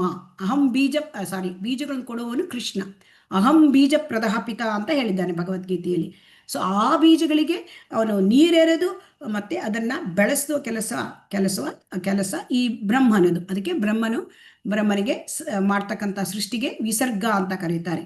ಅದಕ್ಕೆ ಅವನು ಹೇಳ್ತಾನೆ, ನಾರದನಿಗೆ ಬ್ರಹ್ಮ ಹೇಳ್ತಾನೆ, ನಾನು ಸೃಷ್ಟಿಕಾರದಲ್ಲಿ ಪರಮಾಧಿಕಾರಿಯಲ್ಲ, ನನಗೆ ಅಧಿಕಾರ ನನ್ನ ಆ ಭಗವಂತ ಕೊಟ್ಟಿದ್ದಾನೆ. ಮತ್ತು ಅವನ ಅಧಿಕಾರದಿಂದ ಅವನಿಂದ ಶಕ್ತಿ ಪಡೆದು ಅವನ ಮಾರ್ಗದರ್ಶನದಲ್ಲಿ ಅವನ ಇಚ್ಛೆಯಂತೆ ಸೃಷ್ಟಿ ಮಾಡ್ತೇನೆ. ಏನ ಸ್ವರೋಚಿಷ ವಿಶ್ವಂ ರೋಚಿತಂ ರೋಚಯಾಮಿ ಅಹಂ ಅಂತ ಹೇಳ್ತಾನೆ. ನಾನು ನನ್ನ ಒಂದು ಇದರಿಂದ ನಾನು ಸೃಷ್ಟಿ ಮಾಡೋದಲ್ಲ, ನಾನು ಸ್ವತಂತ್ರ ಅಲ್ಲ. ಬ್ರಹ್ಮ ಸ್ವತಂತ್ರ ಅಲ್ಲ ಸೃಷ್ಟಿ ಕಾರ್ಯದಲ್ಲಿ. ಬ್ರಹ್ಮನ ಮೇಲೆ ನಿಯಂತ್ರಣ, ಬ್ರಹ್ಮನು ಭಗವಾನ್ ಕೃಷ್ಣನ ನಿಯಂತ್ರಣದಲ್ಲಿದ್ದಾನೆ. ಸೊ ಅವನ ನಿಯಂತ್ರಣದಲ್ಲಿ ಅವನ ಆ ಭಗವಂತನ ಮಾರ್ಗದರ್ಶನದಂತೆ ಇವನು ಸೃಷ್ಟಿ ಮಾಡ್ತಾನೆ. ಸೊ ಹಾಗಾಗಿ ಇದನ್ನು ನಾವು ಚೆನ್ನಾಗಿ ತಿಳ್ಕೊಳ್ಬೇಕು. ಆದ್ದರಿಂದ ಬ್ರಹ್ಮ ಇದನ್ನೆಲ್ಲ ತಿಳ್ಕೊಂಡಿದ್ದಾನೆ. ಹಾಗಾಗಿ ಅವನು ಎಷ್ಟಿದ್ದರೂ ತಾನು ಭಗವಂತನ ಕೈಯಲ್ಲಿ ಒಂದು ಸಾಧನ ಮಾತ್ರ. ಇದು ಬ್ರಹ್ಮನಿಗೆ ಪ್ರಜ್ಞಾಪೂರ್ವಕವಾಗಿ ಗೊತ್ತಿದೆ. ಬ್ರಹ್ಮನಿಗೆ ತುಂಬ ಖಡಾಖಂಡಿತವಾಗಿ ಗೊತ್ತಿದೆ, ನಾನು ಭಗವಂತನ ಕೈಯಲ್ಲಿ ಒಂದು ಸಾಧನ. ಸೊ ನಿಮಿತ್ತ ಮಾತ್ರ ಭವಸವ್ಯಸಾಚಿಮ್ ಅಂತ ಅರ್ಜುನನಿಗೆ ಕೃಷ್ಣ ಹೇಳ್ತಾನೆ, ನೀನು ನಿಮಿತ್ತ ಮಾತ್ರವಾಗಿ, ನಾನು ಆಲ್ರೆಡಿ ಎಲ್ಲರನ್ನು ಕುರುಕ್ಷೇತ್ರದಲ್ಲಿ ಕೊಂದಿದ್ದೇನೆ, ನೀನು ಸುಮ್ಮನೆ ಬಾಣ ಬಿಡು. ಹಾಗೆ ಸೃಷ್ಟಿಯನ್ನು ಆಲ್ರೆಡಿ ಭಗವಂತ ಮಾಡಿದ್ದಾನೆ. ಆ ಬೀಜವನ್ನು ಬಿತ್ತುವ ಕೆಲಸ ಮಾಡಿದ್ದಾನೆ. ಅದಕ್ಕೆ ನೀರೆರೆದು ಪೋಷಿಸಿ ಆ ಮರವನ್ನು ಮಾಡ್ತಕ್ಕಂಥದ್ದು, ಬಳ್ಳಿ ಗಿಡಗಳನ್ನು ಮಾಡ್ತಕ್ಕಂಥದ್ದು ಬ್ರಹ್ಮನ ಕೆಲಸ. ಸೊ ಆದ್ದರಿಂದ ತಾನು ಭಗವಂತ ಅಂತ ಬ್ರಹ್ಮ ಯಾವತ್ತೂ ಕೂಡ ಯೋಚಿಸೋದಿಲ್ಲ. ಸೊ ಹಾಗಾಗಿ ಈ ರೀತಿಯಾಗಿ ಬ್ರಹ್ಮನ ಸೃಷ್ಟಿ ಕಾರ್ಯ ಪ್ರಾರಂಭ ಆಗತ್ತೆ. ಬ್ರಹ್ಮ ಈ ಸೃಷ್ಟಿ ಕಾರ್ಯ ಮಾಡೋದ್ರಿಂದ ಬ್ರಹ್ಮನಿಗೆ ಇನ್ನೂ ಅನೇಕ ಕಾರ್ಯಗಳು ಕೂಡ ಇವೆ. ಅದನ್ನು ನೋಡೋಣ. ಈಗ ಸೃಷ್ಟಿ ಕಾರ್ಯ ಹೇಗೆ ಪ್ರಾರಂಭ ಮಾಡ್ತಾನೆ ಅಂತ ನೋಡೋಣ. ಸೊ ಸುದೀರ್ಘ ತಪಸ್ಸು ಮಾಡಿ ಭಗವಂತನಿಂದ ಶಕ್ತಿ ಪಡ್ಕೊಂಡು, ಭಗವಂತನಿಗೆ ಶರಣಾಗಿ, ಭಗವಂತನಿಂದ 4 ಚತುಶ್ಲೋಕಿ ಭಾಗವತವನ್ನು ಕೇಳಿಕೊಂಡು, ಭಗವಂತನಿಂದ ವೇದ ಜ್ಞಾನವನ್ನು ಪಡ್ಕೊಂಡು, ಅನಂತರ ಭಗವಂತನಿಗೆ ಅವನು ನಮಸ್ಕಾರ ಮಾಡಿ ಸೃಷ್ಟಿ ಕಾರ್ಯ ಮಾಡ್ತಾನೆ. ಈ ಸೃಷ್ಟಿ ಕಾರ್ಯದಲ್ಲಿ ಮೊದಲು ಏನು ಮಾಡ್ತಾನೆ ಅಂದರೆ ಅಜ್ಞಾನದ ಸೃಷ್ಟಿಗಳನ್ನು ಮಾಡ್ತಾನೆ. ಇಲ್ಲಿ ಅಜ್ಞಾನದ ಸೃಷ್ಟಿ ಅಂತಂದರೆ ಈ ಒಂದು ಅಜ್ಞಾನ, ಮೃತ್ಯು, ಕ್ರೋಧ, ಮಿಥ್ಯ ಅಹಂಕಾರ ಮತ್ತು ನಾನೇ ದೇಹ ಎಂಬ ಭಾವನೆ, ಇದನ್ನು ಮೊದಲು ಸೃಷ್ಟಿ ಮಾಡ್ತಾನೆ. ಇದು ಯಾಕೆ ಬೇಕು ಅಂದರೆ ಎಲ್ಲ ಜೀವಿಗಳು ಇದು ಇಲ್ಲದಿದ್ದರೆ ಈ ಭೌತಿಕ ಪ್ರಪಂಚ ಇರಲಿಕ್ಕೆ ಸಾಧ್ಯ ಆಗೋದಿಲ್ಲ ಅವರಿಗೆ. ಸೊ ಹಾಗಾಗಿ ಇದನ್ನೆಲ್ಲ ಸೃಷ್ಟಿ ಮಾಡ್ತಾನೆ ಮೊದಲು ಬ್ರಹ್ಮ. ಇದನ್ನು ನೋಡಿ ಬ್ರಹ್ಮನಿಗೆ ಸಂತೋಷ ಆಗೋದಿಲ್ಲ. ಯಾಕೆಂದರೆ ಇದು ನಾನು ಏನಪ್ಪ ಪಾಪ ಮಾಡ್ತಾ ಇದ್ದೇನೆ ಅಂತ ಅನಿಸ್ಬಿಡುತ್ತಂತೆ ಅವನಿಗೆ. ಈ ಅಜ್ಞಾನದ ಸೃಷ್ಟಿ ಕಾರ್ಯ ಪಾಪ ಕಾರ್ಯ ಅಂತ ಅನಿಸ್ಬಿಡುತ್ತಂತೆ. ಸೊ ಅದಕ್ಕೆ ತುಂಬ ಧ್ಯಾನ ಮಾಡಿ ಭಗವಂತನಿಗೆ ಮತ್ತೆ ತಾನು ಶುದ್ಧಿ ಮಾಡ್ಕೊಳ್ತಾನೆ, ತನ್ನನ್ನೇ ತಾನು ಶುದ್ಧೀಕರಿಸಿಕೊಳ್ಳುತ್ತಾನೆ. ಆನಂತರ ಸಾತ್ವಿಕ ಸೃಷ್ಟಿ ಮಾಡ್ತಾನೆ. ಅಂದರೆ ಮಾನವ ಸಮುದಾಯ ಉದ್ಧಾರ ಆಗಬೇಕು. ಈಗ ಎಲ್ಲರೂ ಕೂಡ ಸೃಷ್ಟಿಯಾಗಿದೆ, ಜೀವಿಗಳೆಲ್ಲ ಕಾರ್ಯದಲ್ಲಿ ನಿರತರಾಗಿದ್ದಾರೆ ಅಲ್ವಾ? ಹಾಗಾದರೆ ಮಾನವ ಸಮಾಜ ಯಾಕೆ ಬಂದಿದೆ ಇಲ್ಲಿ? ಜೀವಿಗಳು ಯಾಕೆ ಇಲ್ಲಿ ಬಂದಿದ್ದಾರೆ? ತಮ್ಮ ಒಂದು ಕರ್ಮದ ಫಲವಾಗಿ ಬಂದಿದ್ದಾರೆ ಇಲ್ಲಿ. ಮತ್ತೆ ಅವರು ಭಗವಂತನನ್ನು ಬಿಟ್ಟು ತಾವು ಆನಂದ ಪಡಬೇಕು, ಆ ಭಾವನೆ ಮತ್ತು ಒಡೆತನದ ಭಾವನೆ ಇದ್ದಿದ್ದರಿಂದ ಭೌತಿಕ ಪ್ರಪಂಚಕ್ಕೆ ಜೀವಿಗಳು ಬಂದಿದ್ದಾರೆ. ಹಾಗಾದರೆ ಅವರಿಗೆ ಉದ್ಧಾರ ಆಗಬೇಕಲ್ವಾ? ಇದು ಬ್ರಹ್ಮನ ಆಲೋಚನೆ. ಸೊ ಅವರನ್ನು ಉದ್ಧಾರ ಮಾಡಲಿಕ್ಕಾಗಿ ಮುಖ್ಯವಾಗಿ ಮಾನವ ಸಮುದಾಯ, ಮನುಷ್ಯ ಜನ್ಮ ಬಂದಾಗ ಉನ್ನತ ಜನ್ಮ, ಸೊ ಉನ್ನತ ಪ್ರಜ್ಞೆ. ಸೊ ಈ ಸಂದರ್ಭದಲ್ಲಿ ಅದನ್ನು ಮಾಡಲಿಕ್ಕಾಗಿ ಅವರು ಸನಕ, ಸನಾತನ, ಸನಂದನ, ಸನತ್ ಕುಮಾರರನ್ನು ಸೃಷ್ಟಿ ಮಾಡ್ತಾರೆ. ಅದಾದ ಮೇಲೆ ರುದ್ರನ ಅವರು ಸೃಷ್ಟಿ ಕಾರ್ಯವನ್ನು ಮುಂದುವರಿಸಲಿಕ್ಕೆ ಅವರು ಒಪ್ಪೋದಿಲ್ಲ. ಯಾಕೆಂದರೆ ಜ್ಞಾನಶಕ್ತಿ ಅವರು ಮಾಡೋದಿಲ್ಲ. ಯಾವಾಗಲೂ ನಾವು ಮಕ್ಕಳ ಥರ ಇರ್ತೇವೆ ಮತ್ತು ಜ್ಞಾನಶಕ್ತಿಯಲ್ಲಿ ನಾವು ಮುಂದುವರಿತೇವೆ, ನಮಗೆ ಈ ಸೃಷ್ಟಿ ಕಾರ್ಯ ಬೇಡ ಅಂದ್ಬಿಟ್ರು. ಆಗ ಬ್ರಹ್ಮನಿಗೆ ಸಿಟ್ಟು ಬಂತು. ಆ ಸಿಟ್ಟಿನಿಂದ ಕೋಪ ಬಂದಾಗ ಹಣದ ಮಧ್ಯದಿಂದ ಅವರಿಗೆ ರುದ್ರನ ಜನನವಾಗುತ್ತೆ. ಮತ್ತು ಇದಾದ ನಂತರ ಆ ರುದ್ರ ಶಿವ ತುಂಬ ಸೃಷ್ಟಿಯನ್ನು ಮಾಡಿದ್ದನ್ನೆಲ್ಲ ಅವನು ಒಂದು ರೀತಿ ನಾಶ ಮಾಡಲಿಕ್ಕೆ ಪ್ರಾರಂಭ ಮಾಡಿಬಿಡ್ತಾನೆ. ಅದಾದ ಕೂಡಲೇ ಬ್ರಹ್ಮ ಮೂಲ ಪ್ರಜಾಪತಿಗಳನ್ನ ಸೃಷ್ಟಿ ಮಾಡ್ತಾನೆ. ಸೊ ಈ ಪ್ರಜಾಪತಿಗಳು ಅಂತಂದರೆ ಎಲ್ಲ ಇವರು ಅಂದರೆ 9 ಜನ ಪ್ರಜಾಪತಿಗಳನ್ನ ಸೃಷ್ಟಿ ಮಾಡ್ತಾನೆ. ಅಂದರೆ ಅವರು ಇಲ್ಲಿ ಹೆಸರುಗಳಿದೆ,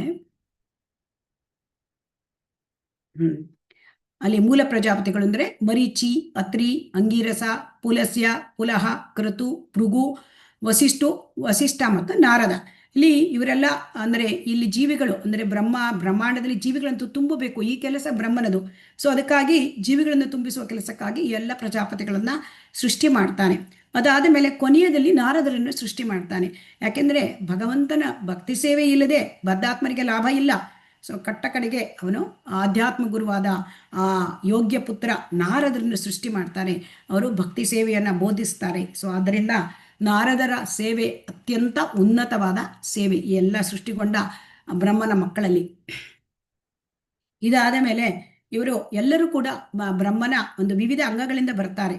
ಅಂದರೆ ವಸಿಷ್ಠ ಶ್ವಾಸದಿಂದ ಬರ್ತಾರೆ, ದಕ್ಷ ಅಂಗುಷ್ಟದಿಂದ ಬರ್ತಾರೆ, ಭೃಗು ಚರ್ಮದಿಂದ ಬರ್ತಾರೆ, ಕೃತು ಕೈಯಿಂದ ಬರ್ತಾರೆ, ಪುಲಸ್ತ್ಯರು ಕಿವಿಗಳಿಂದ ಹುಟ್ಟುತ್ತಾರೆ, ಅಂಗೀರಸ ಬಾಯಿಯಿಂದ ಹುಟ್ಟುತ್ತಾರೆ, ಅತ್ರಿ ಕಣ್ಣುಗಳಿಂದ ಹುಡ್ತಾರೆ, ಮರೀಚಿ ಮನಸ್ಸಿನಿಂದ ಹುಡ್ತಾರೆ, ಪುಲಹ ಬ್ರಹ್ಮನ ನಾಭಿಯಿಂದ ಹುಡ್ತಾರೆ. ಹೀಗೆ ಬ್ರಹ್ಮನ ಬೇರೆ ಬೇರೆ ಅಂಗಾಂಗಗಳಿಂದ ಬರ್ತಾರೆ. ಆಮೇಲೆ ಈಗ ತಮ್ಮ ಈ ಈ ಒಂದು ಇಷ್ಟಾದರೂ ಕೂಡ ಜೀವರಾಶಿಗಳು ಇನ್ನೂ ತುಂಬಲಿಲ್ಲ ಭೌತಿಕ ಪ್ರಪಂಚದಲ್ಲಿ ನಿಂತ್ಕೊಂಡು ಈಗ ಅವನು ಸ್ವಯಂಭುವ ಮನು ಮತ್ತು ಶತರೂಪ ಇಬ್ಬರನ್ನು ಸೃಷ್ಟಿ ಮಾಡ್ತಾನೆ. ಅಂದರೆ ಅವನು ಸ್ವಯಂಭುವ ಮನು ಮತ್ತು ಶತರೂಪ ಇವರು ಬ್ರಹ್ಮನ ಪುತ್ರ ಮತ್ತು ಪುತ್ರಿ. ಸೊ ಆ ಸ್ವಯಂಭುವ ಮನು ಮತ್ತು ಶತರೂಪ ಅವರು ಮುಂದೆ ಮಾನವರಲ್ಲೇ ಮೊದಲವರು. ಅವರು ಏನು ಮಾಡ್ತಾರೆ ಅಂತಂದರೆ, ಅವರು ಮಾನವ ಸಂತತಿಯ ಮೂಲ ಪುರುಷರು. ಆಮೇಲೆ ಅವರಿಂದ ಸಂತತಿ, ಈ ಮಾನವ ಸಂತತಿ ಜಾಸ್ತಿ ಆಗ್ತಾ ಹೋಗುತ್ತದೆ. ಈಗ ಈ ರೀತಿಯಾಗಿ ಬ್ರಹ್ಮನ ಸೃಷ್ಟಿ ಆಗ್ತಾ ಇರುತ್ತೆ. ಮತ್ತೆ ಈ ಬ್ರಹ್ಮನ ಸೃಷ್ಟಿ ರಜೋಗುಣದ ಒಂದು ಇದರಲ್ಲಿ ಬ್ರಹ್ಮನ ಸೃಷ್ಟಿ ಆಗ್ತದೆ. ಎಲ್ಲ ಸೃಷ್ಟಿ ಕೂಡ ಬ್ರಹ್ಮನದು ರಜೋಗುಣದಿಂದ ಆಗ್ತದೆ. ಈಗ ನಾವು ನೋಡೋಣ, ಬ್ರಹ್ಮನಲ್ಲಿ ಇದೊಂದೇ ಅಲ್ಲ, ಸೃಷ್ಟಿ ಮಾಡೋ ಕಾರ್ಯ ಒಂದೇ ಅಲ್ಲ, ಬ್ರಹ್ಮನಿಗೆ ಈ ಬ್ರಹ್ಮಾಂಡದಲ್ಲಿ ಅನೇಕ ಜವಾಬ್ದಾರಿಗಳು ಉಂಟು. ಸೊ ಎಲ್ಲಿ ಈ ಬ್ರಹ್ಮಾಂಡದಲ್ಲಿ ಏನೇ ತೊಂದರೆ ಬಂದರೂ ಅದಕ್ಕೆ ಪರಿಹಾರಕ್ಕಾಗಿ ಎಲ್ಲ ದೇವತೆಗಳು ಕೂಡ ಬ್ರಹ್ಮನ ಹತ್ರನೇ ಹೋಗ್ತಾರೆ. ಹಾಗಾಗಿ ಬ್ರಹ್ಮನಿಗೆ ತುಂಬ ಜವಾಬ್ದಾರಿಯುತವಾದ ಸ್ಥಾನ. ಆಗ ಏನಾಗಿರುತ್ತೆ, ದಕ್ಷ ಪ್ರಜಾಪತಿ, ಸೊ ಆ ಪ್ರಜಾಪತಿ ಶಿವನಿಗೆ ಮಾಡಿದ ಅವಮಾನದಿಂದಾಗಿ ಏನಾಗುತ್ತೆ, ರುದ್ರಗಣಗಳೆಲ್ಲ ಆ ದಕ್ಷನ ಯಜ್ಞವನ್ನು ಧ್ವಂಸ ಮಾಡ್ತಾರೆ. ಆ ಪರಿಸ್ಥಿತಿಯಲ್ಲಿ ಅಂದರೆ ಸತಿಯ ಒಂದು ಸತಿ ತ್ಯಾಗ ಮಾಡಿರ್ತಾಳೆ, ದೇಹ ತ್ಯಾಗನ. ಆ ಸಂದರ್ಭದಲ್ಲಿ ರುದ್ರಗಣಗಳಿಗೆ ಸಿಟ್ಟು ಬಂದಿರುತ್ತೆ. ಆವಾಗ ಅವರು ಯಜ್ಞವನ್ನು ಸಂಪೂರ್ಣ ನಾಶ ಮಾಡಿ ಮತ್ತೆ ಇದನ್ನು ವೀರಭದ್ರ ಬಂದು ಇದನ್ನು ದಕ್ಷನ ತಲೆಯನ್ನು ಕತ್ತರಿಸಿಬಿಟ್ಟಿರ್ತಾರೆ. ಸೊ ಈ ಸಂದರ್ಭದಲ್ಲಿ ರುದ್ರನ ಕೋಪದಿಂದ ಯಜ್ಞ ನಾಶ ಆಯಿತು. ಆಗ ಎಲ್ಲ ದೇವತೆಗಳು ಬ್ರಹ್ಮನ ಒಂದು ಮುಂದಾಳತ್ವದಲ್ಲಿ ಅವರು ಕೈಲಾಸಕ್ಕೆ ಹೋಗ್ತಾರೆ ಮತ್ತು ಬ್ರಹ್ಮ ದೇವತೆಗಳನ್ನು ಹಿಡ್ಕೊಂಡು ರುದ್ರನನ್ನ ಪ್ರಸನ್ನಗೊಳಿಸ್ತಾರೆ, ಶಿವನನ್ನ ಪ್ರಸನ್ನಗೊಳಿಸ್ತಾರೆ. ಮತ್ತೆ ಯಜ್ಞವನ್ನು ಮುಂದುವರಿಸು ಮತ್ತೆ ಹೇಳ್ತಾರೆ, ಕೇಳ್ಕೊಳ್ತಾರೆ ಶಿವನ ಹತ್ರ. ಶಿವ ಏನು ಅಂತಂದರೆ, ಶಿವ ಬ್ರಹ್ಮನ ಮಗ. ಶಿವ ಬ್ರಹ್ಮನಿಗೆ ತಂದೆ ಅಂತ ಹೇಳಿ ತುಂಬ ಗೌರವಪೂರ್ವಕವಾಗಿ ವಂದನೆಗಳನ್ನ ಸಲ್ಲಿಸ್ತಾರೆ. ಆದರೆ ಬ್ರಹ್ಮನಿಗೆ ಗೊತ್ತು ಶಿವ ತನಗಿಂತಲೂ ಉತ್ತಮ ಸ್ಥಾನದಲ್ಲಿ, ಉನ್ನತ ಸ್ಥಾನದಲ್ಲಿ ಇದ್ದಾನೆ ಅಂತ. ಯಾಕೆಂದರೆ ಅವನು ಶಿವತತ್ವ, ಬ್ರಹ್ಮ ಜೀವತತ್ವ. ಸೊ ಇದು ಬ್ರಹ್ಮನಿಗೆ ಗೊತ್ತಿತ್ತು. ಹೀಗಾಗಿ ಇದನ್ನು ಈ ರೀತಿಯಾಗಿ ಒಂದು ಯಜ್ಞ ಮುಂದುವರಲಿಕ್ಕೆ ಮತ್ತೆ ಪುನಃ ದಕ್ಷನಿಗೆ ಹೊಸ ತಲೆ, ಆಡಿನ ತಲೆ ಅಳವಡಿಸಲಿಕ್ಕೆ ಅನುಮತಿಯನ್ನು ಕೊಡ್ತಾರೆ. ಮತ್ತೆ ಇಲ್ಲಿ ಇನ್ನೊಂದು ಪ್ರಿಯವ್ರತನಿಗೆ ಉಪದೇಶ ಮಾಡೋದು, ಆಜ್ಞೆ ಕೊಡೋದು. ಹೇಗೆ ಕೇಳಿದರೆ, ಇಲ್ಲಿ ಏನಾಯಿತು ಅಂದರೆ ಸ್ವಯಂಭುವ ಮನು ಏನಾಯಿತು ಅಂತಂದರೆ, ಮುಂದೆ ಸ್ವಯಂಭುವನ ಮನುವಿನ ಕಾಲದಲ್ಲಿ ಆ ಒಂದು ವಂಶಾವಳಿಯಲ್ಲಿ ಏನಾಯಿತು ಅಂದರೆ, ಪ್ರಚೇತರ ನಂತರ ಆ ವಂಶವನ್ನು ರಾಜ್ಯವನ್ನು ಆಡಳಿತ ನಡೆಸಲಿಕ್ಕೆ ಯಾರೂ ಇಲ್ಲದಾಯಿತು. ಮೊದಲೇ ಮಗ ಪ್ರಿಯವ್ರತ ಅವನು ಬಾಲ್ಯದಿಂದಲೇ ನಾರದ ಮುನಿಯಿಂದ ಅವನು ಶಿಕ್ಷಣ ಪಡೆದು ವೈರಾಗ್ಯದಿಂದ ಕೂಡಿ ಮನೆ ಬಿಟ್ಟು ಅವನು ಗೃಹಸ್ಥಾಶ್ರಮ ಸ್ವೀಕರಿಸಿರಲಿಲ್ಲ. ಆದರೆ ಈಗ ರಾಜ್ಯ ನಡೆಸಲಿಕ್ಕೆ ಒಬ್ಬರು ಬೇಕಾಗಿತ್ತು. ಅದಕ್ಕೆ ಸ್ವಯಂಭುವ ಮನು ಪ್ರಿಯವ್ರತನನ್ನು ಕೇಳಿಕೊಂಡ್ರೆ, ಸ್ವಯಂಭುವ ಮನುವಿಗೆ ಪ್ರಿಯವ್ರತ ತಂದೆಗೆ ಮಾತನ್ನೇ ಅಂಗೀಕರಿಸಲಿಲ್ಲ. ಮತ್ತೆ ನೀನು ರಾಜ್ಯ ಆಳು ಅಂದರೆ ಕೇಳಲಿಲ್ಲ. ಅದಕ್ಕೆ ಈಗ ಬ್ರಹ್ಮದೇವರೇ ಬರ್ತಾರೆ, ಸ್ವತಃ ಬಂದು ಪ್ರಿಯವ್ರತನಿಗೆ ಒಂದು ಬುದ್ಧಿವಾದ ಹೇಳ್ತಾರೆ. ಆ್ಯಕ್ಚುಲಿ ಬ್ರಹ್ಮನು ತನ್ನಷ್ಟಕ್ಕೆ ತಾನೇ ಬರೋದಿಲ್ಲ, ಬ್ರಹ್ಮ ಭಗವಂತನ ಆಜ್ಞೆಯಂತೆ ಬರ್ತಾನೆ ಪ್ರಿಯವ್ರತನಿಗೆ ಬುದ್ಧಿ ಹೇಳಲಿಕ್ಕೆ, ಅವನ ಮನವೊಲಿಸ್ಲಿಕ್ಕೆ ಬರ್ತಾರೆ. ಪ್ರಿಯವ್ರತನಿಗೆ ಹೇಳ್ತಾರೆ, ನಿನ್ನ ಕರ್ತವ್ಯ ಇದು, ನೀನು ಭಗವಂತನ ಇಚ್ಛೆ ಇದು, ನೀನು ಮತ್ತೆ ನೀನು ಬರಬೇಕು, ರಾಜ್ಯಭಾರ ಮಾಡಬೇಕು. ಯಾಕೆಂದರೆ ರಾಜ್ಯದಲ್ಲಿ ರಾಜ್ಯಭಾರ ಮಾಡದೇ ಇದ್ರೆ ಜನರಿಗೆ ತೊಂದರೆ.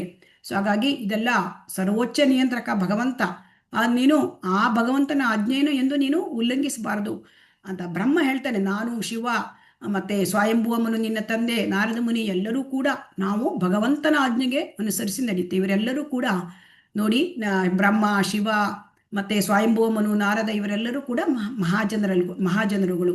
ಸೊ ಮಹಾಜನರುಗಳು ಭಗವಂತನ ಆಜ್ಞೆಯಂತಲೇ ನಡೀತಾರೆ, ನೀನು ಕೂಡ ನಡಿಬೇಕು ಅಂತ ಹೇಳ್ತಾನೆ. ಮತ್ತೆ ನೀನು ಗೃಹಸ್ಥಾಶ್ರಮ ಮಾಡಿಕೊಂಡ್ರೆ ನೀನು ಯಾವತ್ತೂ ಬಂಧನಕ್ಕೆ ಒಳಗಾಗೋದಿಲ್ಲ. ನೀನು ಭಗವಂತನಲ್ಲಿ ನೀನು ಆಶ್ರಯ ತೆಗೆದುಕೊಂಡಿದ್ದೀಯಾ, ಭಗವಂತನ ನಿಯಮಗಳನ್ನು ನೀನು ಪಾಲಿಸ್ತೀಯಾ, ನಿನ್ನ ಕರ್ತವ್ಯವನ್ನು ನೀನು ನಿರ್ವಹಿಸಬೇಕು ಅಂತ ಹೇಳ್ತಾರೆ. ಸೊ ಹಾಗಾಗಿ ಬ್ರಹ್ಮನ ಈ ದಿವ್ಯ ಉಪದೇಶ ಇದರಿಂದ ಪ್ರಿಯವತನಿಗೆ ಮನಸ್ಸಿಗೆ ಅರ್ಥ ಆಗುತ್ತೆ, ಮನದಟ್ಟಾಗುತ್ತೆ. ಮತ್ತೆ ಅವನು ರಾಜ್ಯಭಾರದ ಆಡಳಿತವನ್ನು ಸ್ವೀಕರಿಸ್ತಾನೆ, ಸೃಷ್ಟಿಯ ವಿಸ್ತರಣೆಯನ್ನು ಮಾಡ್ತಾನೆ, ಧಾರ್ಮಿಕ ಆಡಳಿತವನ್ನು ಮಾಡ್ತಾನೆ. ಹಾಗಾಗಿ ಈ ಬ್ರಹ್ಮಾಂಡದಲ್ಲಿ ಏನು ಸಮಸ್ಯೆ ಬಂತು ಆಗ ಬ್ರಹ್ಮ ಅದನ್ನ ಪರಿಹರಿಸ್ತಾನೆ. ಇದು ಅವನ ಜವಾಬ್ದಾರಿ ಕೂಡ. ಆಮೇಲೆ ನಾವಿಲ್ಲಿ ಬ್ರಹ್ಮನ ಬಗ್ಗೆ ತಿಳ್ಕೊಳ್ಬೇಕು ಅಂದ್ರೆ 5ನೆಯ ಸ್ಕಂದದಲ್ಲಿ ಬ್ರಹ್ಮಪುರಿಯ ವಿವರಣೆ ಬರ್ತದೆ. ಸೊ ಬ್ರಹ್ಮಾಂಡದ ಭೂಗೋಳದಲ್ಲಿ ಮೇರು ಪರ್ವತದ ಮೇಲೆ ಬ್ರಹ್ಮನ ನಗರ ಬ್ರಹ್ಮಪುರಿಯ ವಿವರಣೆ ಇದೆ. ಮತ್ತೆ ಬ್ರಹ್ಮ ಇರ್ತಕ್ಕಂಥದ್ದು ಸತ್ಯಲೋಕ. ಸೊ ಈ ಸತ್ಯಲೋಕದ ಒಂದು ಗ್ರಹ ವ್ಯವಸ್ಥೆ ಅದು ಕೂಡ ಕೇಂದ್ರ ಬಿಂದು. ಈ ಬ್ರಹ್ಮಪುರಿ ಅದು ಮೇರು ಪರ್ವತದ ಶಿಖರ ಮಧ್ಯದಲ್ಲಿ ಇದೆ ಮತ್ತು ಬ್ರಹ್ಮನ ನಿವಾಸಕ್ಕೆ ಮನೋವತಿ ಅಂತ ಹೇಳ್ತಾರೆ. ಸೊ ಹಾಗಾಗಿ ಬ್ರಹ್ಮ ಕೇವಲ ಸೃಷ್ಟಿಕರ್ತ ಒಂದೇ ಅಲ್ಲ, ತಮ್ಮ ಪುತ್ರರ ಮೂಲಕ ಜೀವರಾಶಿಗಳನ್ನು ವಿಸ್ತರಿಸುವ ಅವನು ಪ್ರಾಥಮಿಕ ಪ್ರವರ್ತಕ ಮತ್ತು ಧರ್ಮವನ್ನು ಸ್ಥಾಪಿಸಲು ಮಹಾರಾಜರಿಗೆ ದೈವಿಕ ಆದೇಶಗಳನ್ನು ನೀಡುವ ಪರಮಾಧಿಕಾರಿ. ಸೊ ಹಾಗಾಗಿ ಅವನು ಎಲ್ಲ ಮನುಗಳನ್ನು ಕೂಡ ಅವನು ಆರಿಸ್ತಾನೆ, ಮನುಗಳನ್ನು ಸೃಷ್ಟಿಸಿ ಮತ್ತೆ ಆರಿಸ್ತಾನೆ. ಅಂದರೆ ಬ್ರಹ್ಮನ ಒಂದು ದಿನದಲ್ಲಿ 14 ಮನುಗಳು ಬರ್ತಾರೆ, ಒಂದು ತಿಂಗಳಲ್ಲಿ 420 ಮನುಗಳು ಬರ್ತಾರೆ, ಒಂದು ವರ್ಷದಲ್ಲಿ 5040 ಮನುಗಳು ಬರ್ತಾರೆ. ಬ್ರಹ್ಮನ ಒಂದು ಜೀವಿತಾವಧಿಯಲ್ಲಿ 5,04,000 ಮನುಗಳು ಬರ್ತಾರೆ. ಅಂದ್ರೆ ಎಷ್ಟು ಮನುಗಳು ಬಂದು ಹೋಗಿ ಮಾಡ್ತಾ ಇರ್ತಾರೆ ಅಂತ ನೀವು ನೋಡಬಹುದು. ಸೊ ಈ ಮನುಗಳೆಲ್ಲರೂ ಕೂಡ ಬಹಳ ಮುಖ್ಯರಾದವರು.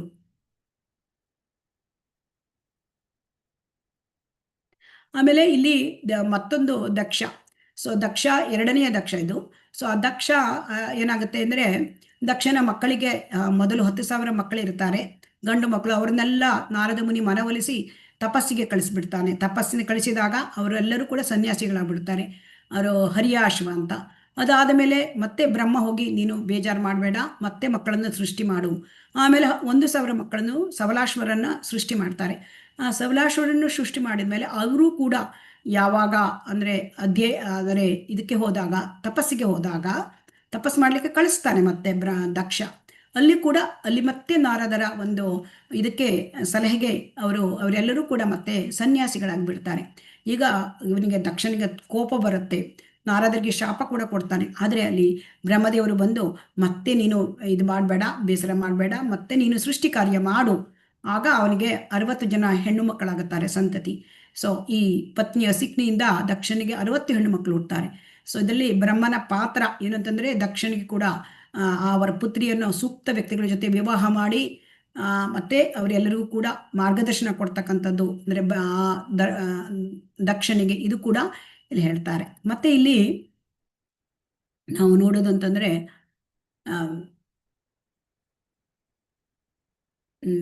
ಇಲ್ಲಿ ಸ್ಕಂದ 7ರಲ್ಲಿ ಬ್ರಹ್ಮ ಅಂತಂದ್ರೆ ಇಲ್ಲಿ ಹಿರಣ್ಯಕಶಿಪುನ ಒಂದು ತಪಸ್ಸಿನ ಕೂಡ ಎಲ್ಲ ವಿಚಾರ ನಮಗೆ ಗೊತ್ತಿದೆ. ಹಿರಣ್ಯಕಶಿಪು ತುಂಬಾ ಉಗ್ರ ತಪಸ್ಸು ಮಾಡ್ತಾನೆ. ಅವನ ದೇಹ ಎಲ್ಲ ಇರುವೆಯಿಂದ ತಿಂದು ಹೋಗ್ಬಿಟ್ಟಿರುತ್ತೆ. ಇರುವೆ ಅಂತಂದ್ರೆ ಇದು ಗೆದ್ದಲು ತಿಂದ್ಬಿಟ್ಟಿರುತ್ತೆ, ಹುಲ್ಲುಗಳಿಂದ ಆವರಿಸ್ಕೊಂಡಿರ್ತಾನೆ. ಆದರೂ ಅವನು ಬದುಕಿರ್ತಾನೆ. ಅವನು ಹಿರಣ್ಯಕಶಿಪುವಿನ ಆ ಒಂದು ಉಗ್ರ ತಪಸ್ಸು ಎಷ್ಟು ಘೋರವಾಗಿತ್ತಂದ್ರೆ ಉಷ್ಣತೆ ಅದರದ್ದು ಇಡೀ ಬ್ರಹ್ಮಾಂಡವನ್ನೇ ಸುಡ್ಲಿಕ್ಕೆ ಪ್ರಾರಂಭ ಆಯ್ತಂತೆ. ಆಗ ದೇವತೆಗಳೆಲ್ಲ ಭಯಗೊಂಡು ಬ್ರಹ್ಮಲೋಕಕ್ಕೆ ಹೋಗಿ ಬ್ರಹ್ಮದೇವರ ಹತ್ರ ಮೊರೆ ಇಡ್ತಾರೆ.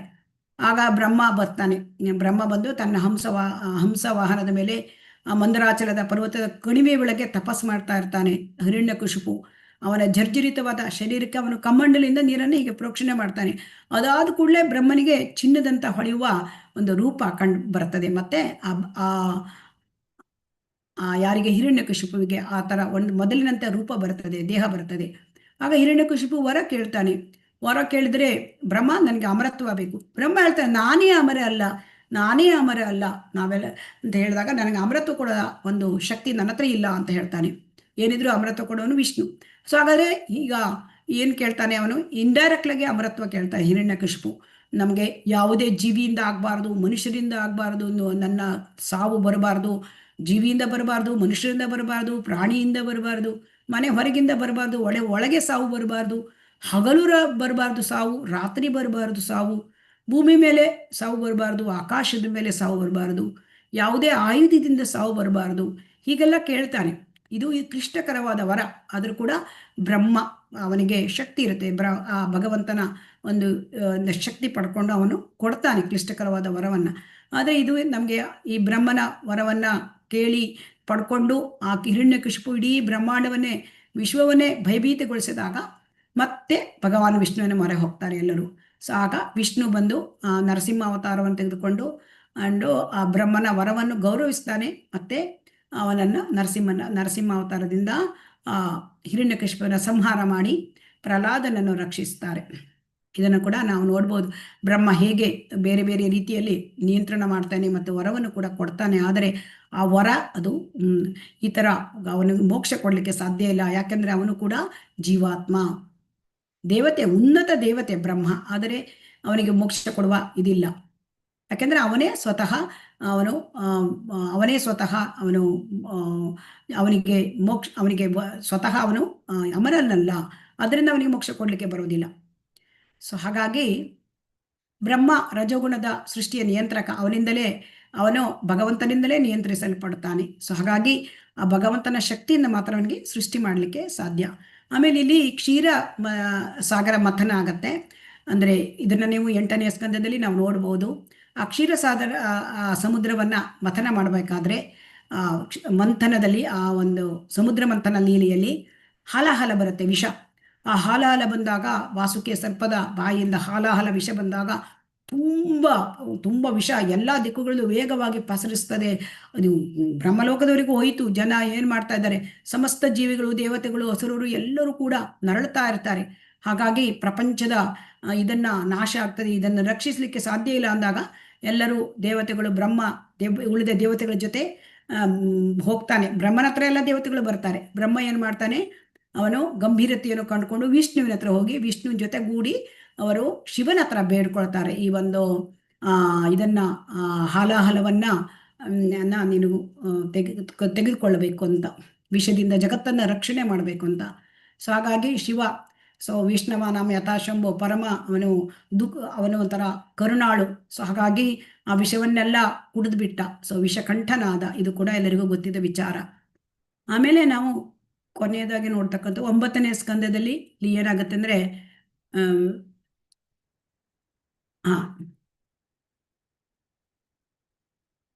ಮನುಗಳ ಒಂದು ವಿವರಣೆ ಬರುತ್ತೆ.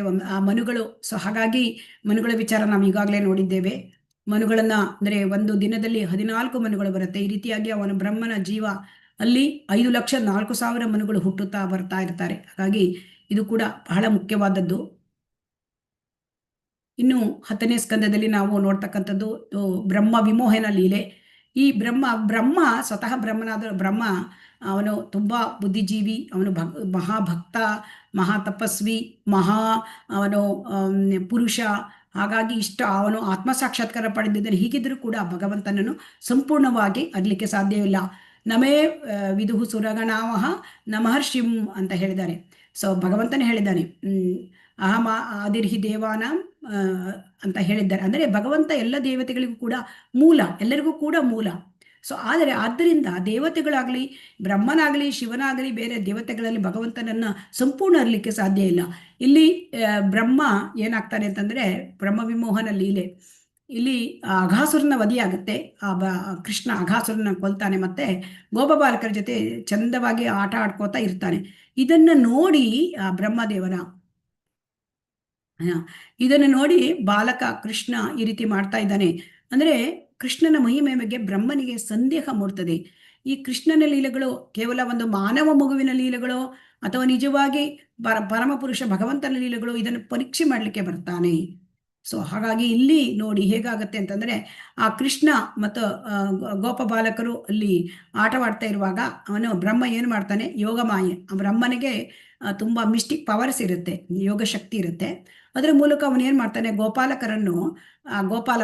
ಬಾಲರನ್ನು ಮತ್ತೆ ಕರುಗಳನ್ನು ಅಪಹರಿಸಿಬಿಟ್ಟು ಗುಹೆಯ ಒಳಗೆ ಮಲಗುವಾಗಿ ಮಾಡ್ತಾನೆ. ಸೊ ಆದರೆ ಈಗ ಕೃಷ್ಣ ಏನು ಮಾಡ್ತಾನೆ, ಅವನಿಗೆ ಗೊತ್ತಾಯಿತು ಇವನು ಬ್ರಹ್ಮನೇ ಈ ಥರ ಮಾಡ್ತಾ ಇದ್ದಾನೆ ಅಂತ. ಸೊ ಹಾಗಾಗಿ ಗೋಪಾಲಕರ ಮತ್ತು ಕರುಗಳ ದುಃಖವನ್ನು ಹೋಗಲಾಡಿಸ್ಬೇಕು, ಮತ್ತೆ ಬ್ರಹ್ಮನಿಗೆ ತನ್ನ ಪೂರ್ಣ ಶಕ್ತಿ ತೋರಿಸ್ಬೇಕು ಅಂತ ಹೇಳಿ ಅವನು ಏನು ಮಾಡ್ತಾನೆ, ಎಲ್ಲ ಗೋಪಾಲಕರ ತಂದೆ ತಾಯಿಗಳಿಗೆಲ್ಲ ಬೇಜಾರಾಗುತ್ತೆ, ಕರುಗಳ ತಾಯಿ ಹಸುಗಳಿಗೆ ತುಂಬ ಬೇಜಾರಾಗುತ್ತೆ, ತೊಂದರೆ ಆಗುತ್ತೆ ಅಂತ ತಾನೇ ಕೃಷ್ಣ ಗೋಪಾಲಕರಾಗಿ ಕರುವಾಗಿ ವಿಸ್ತಾರ ಮಾಡ್ಕೊಳ್ತಾನೆ.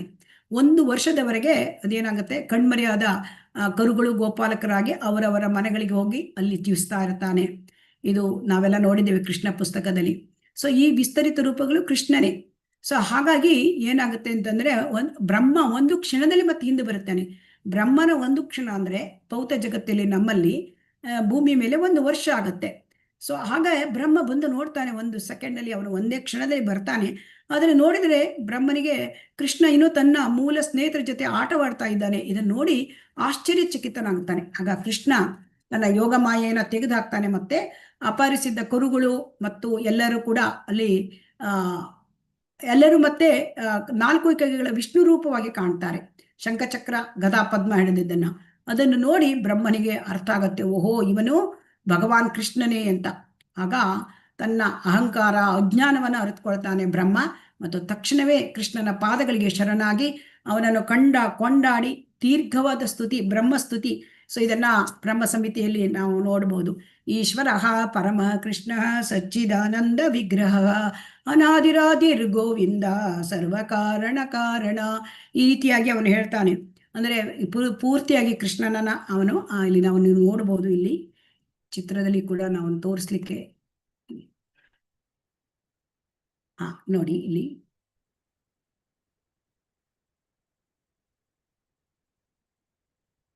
ನೋಡಿ. ಈಗ ಬ್ರಹ್ಮ ಇಲ್ಲಿ ಹೀಗೆ ಬಾಲಕರ ಜೊತೆ ಆಟ ಆಡೋದು ನೋಡಿ, ಅವನಿಗೆ ಮತ್ತೆ ಅಘಾಸುರನ ವಧೆ ಮಾಡೋದು ನೋಡಿ ಅವನು ತುಂಬಾ ಇದಾಗಿರ್ತಾನೆ, ವಿಮೋಹನವಾಗುತ್ತೆ ಅವನಿಗೆ.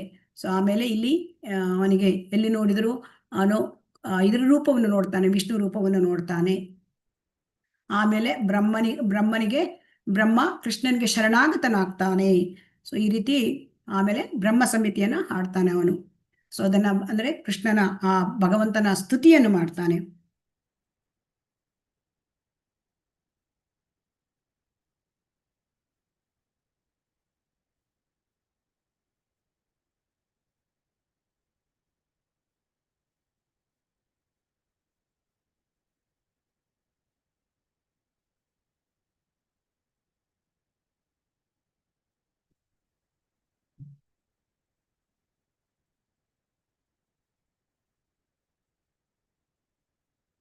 ಹಾಗಾಗಿ ಬ್ರಹ್ಮನ ಭ್ರಮೆ ನಿವಾರಣೆ ಆಯಿತು. ಮತ್ತು ಬ್ರಹ್ಮ ತನ್ನ ಅಹಂಕಾರ ಮತ್ತು ಅಜ್ಞಾನವನ್ನು ಅರಿತುಕೊಂಡು ಕೃಷ್ಣನ ಪಾದಗಳಿಗೆ ನಮಸ್ಕಾರ ಮಾಡ್ತಾನೆ, ಶರಣಾಗತನಾಗ್ತಾನೆ. ಮತ್ತೆ ಕೃಷ್ಣನೇ ಎಲ್ಲ ಪರಮ ಸತ್ಯ, ಎಲ್ಲ ಕಾರಣಗಳ ಕಾರಣ ಅಂತ, ಎಲ್ಲ ತನ್ನಂತಹ ಸೃಷ್ಟಿಕರ್ತರು ಕೂಡ ಅವನ ಅಧೀನರು ಅಂತ ಒಪ್ಪಿಕೊಳ್ತಾನೆ. ಮತ್ತೆ ಹಿಂದೆ ಕೃಷ್ಣ ಬ್ರಹ್ಮನಿಗೆ ಕರುಣೆ ತೋರಿಸ್ತಾನೆ ಮತ್ತು ಅವನ ಭ್ರಮೆಯನ್ನು ನಿವಾರಣೆ ಮಾಡ್ತಾನೆ ಮತ್ತು ತನ್ನ ಲೀಲೆಗಳ ಮಹತ್ವವನ್ನು ಅವನಿಗೆ ತಿಳಿಸ್ಕೊಡ್ತಾನೆ. ಆಮೇಲೆ 11ನೆಯ ಸ್ಕಂದದಲ್ಲಿ ಏನಾಗುತ್ತೆ ಅಂದ್ರೆ ಈಗ ಕೃಷ್ಣನ ಲೀಲೆಗಳ ಸಮಾಪ್ತಿ ಆಗುವ ಸಮಯ ಬಂದಿರುತ್ತೆ. ಆಗ ಬ್ರಹ್ಮ ಎಲ್ಲ ದೇವತೆಗಳನ್ನ ಕರ್ಕೊಂಡು ಇದಕ್ಕೆ ಹೋಗ್ತಾನೆ, ದ್ವಾರಕಕ್ಕೆ ಹೋಗ್ತಾನೆ. ದ್ವಾರಕಕ್ಕೆ ಹೋಗಿ ಅಲ್ಲಿ ಅಂದ್ರೆ ತಾನು ಎಲ್ಲ ಭಗವಂತನ ದರ್ಶನ, ಕೃಷ್ಣನ ದರ್ಶನವನ್ನು ಸಾಕ್ಷಾತ್ ಪಡಿತಾರೆ ಎಲ್ಲ ದೇವತೆಗಳು. ಬ್ರಹ್ಮ ಜೊತೆಗೆ ಬ್ರಹ್ಮ ಬೇರೆ ಎಲ್ಲ ಲೋಕದ ನಿವಾಸಿಗಳು ಕೂಡ ಅಲ್ಲಿ ಬಂದಿರ್ತಾರೆ ದ್ವಾರಕೆಗೆ. ಆ ಸಮಯದಲ್ಲಿ ಬ್ರಹ್ಮ ದೇವತೆಗಳ ಜೊತೆ ಕೂಡಿ ಭಗವಂತನಿಗೆ ಪ್ರಾರ್ಥನೆ ಮಾಡ್ತಾನೆ ಮತ್ತು ಅಲ್ಲಿ ಲೀಲೆಗಳನ್ನು ಸಮಾಪ್ತಿ ಮಾಡುವ ವಿಚಾರವನ್ನು ಹೇಳ್ತಾನೆ. ನೀನು ಬಂದಿರತಕ್ಕಂತಹ, ಯಾಕಂದ್ರೆ ಮೊದಲು ಈ ಕೃಷ್ಣ ಅವತಾರಿ ಕೃಷ್ಣ ಅವತಾರ ಅಲ್ಲ, ಕೃಷ್ಣ ಅವತಾರಿ. ಕೃಷ್ಣನ ಆಗಕ್ಕಿಂತ ಮುಂಚೆ ಅಲ್ಲಿ ಏನಾಗಿರುತ್ತೆ ಅಂದ್ರೆ ಭೂದೇವಿ ತುಂಬಾ ಭಾರ ಆಗಿದೆ, ಇಲ್ಲಿ ಕಂಸ ಇಂಥ ದೊಡ್ಡ ದೊಡ್ಡ ದುಷ್ಟ ರಾಜರುಗಳೆಲ್ಲ, ಶಿಶುಪಾಲ, ಕಂಸ ಇಂಥ ದುಷ್ಟ ರಾಜರುಗಳ ಇದ್ದಿದ್ದರಿಂದ ಭೂಮಿಗೆ ಭಾರವಾಗಿ ಹೋಗಿತ್ತು.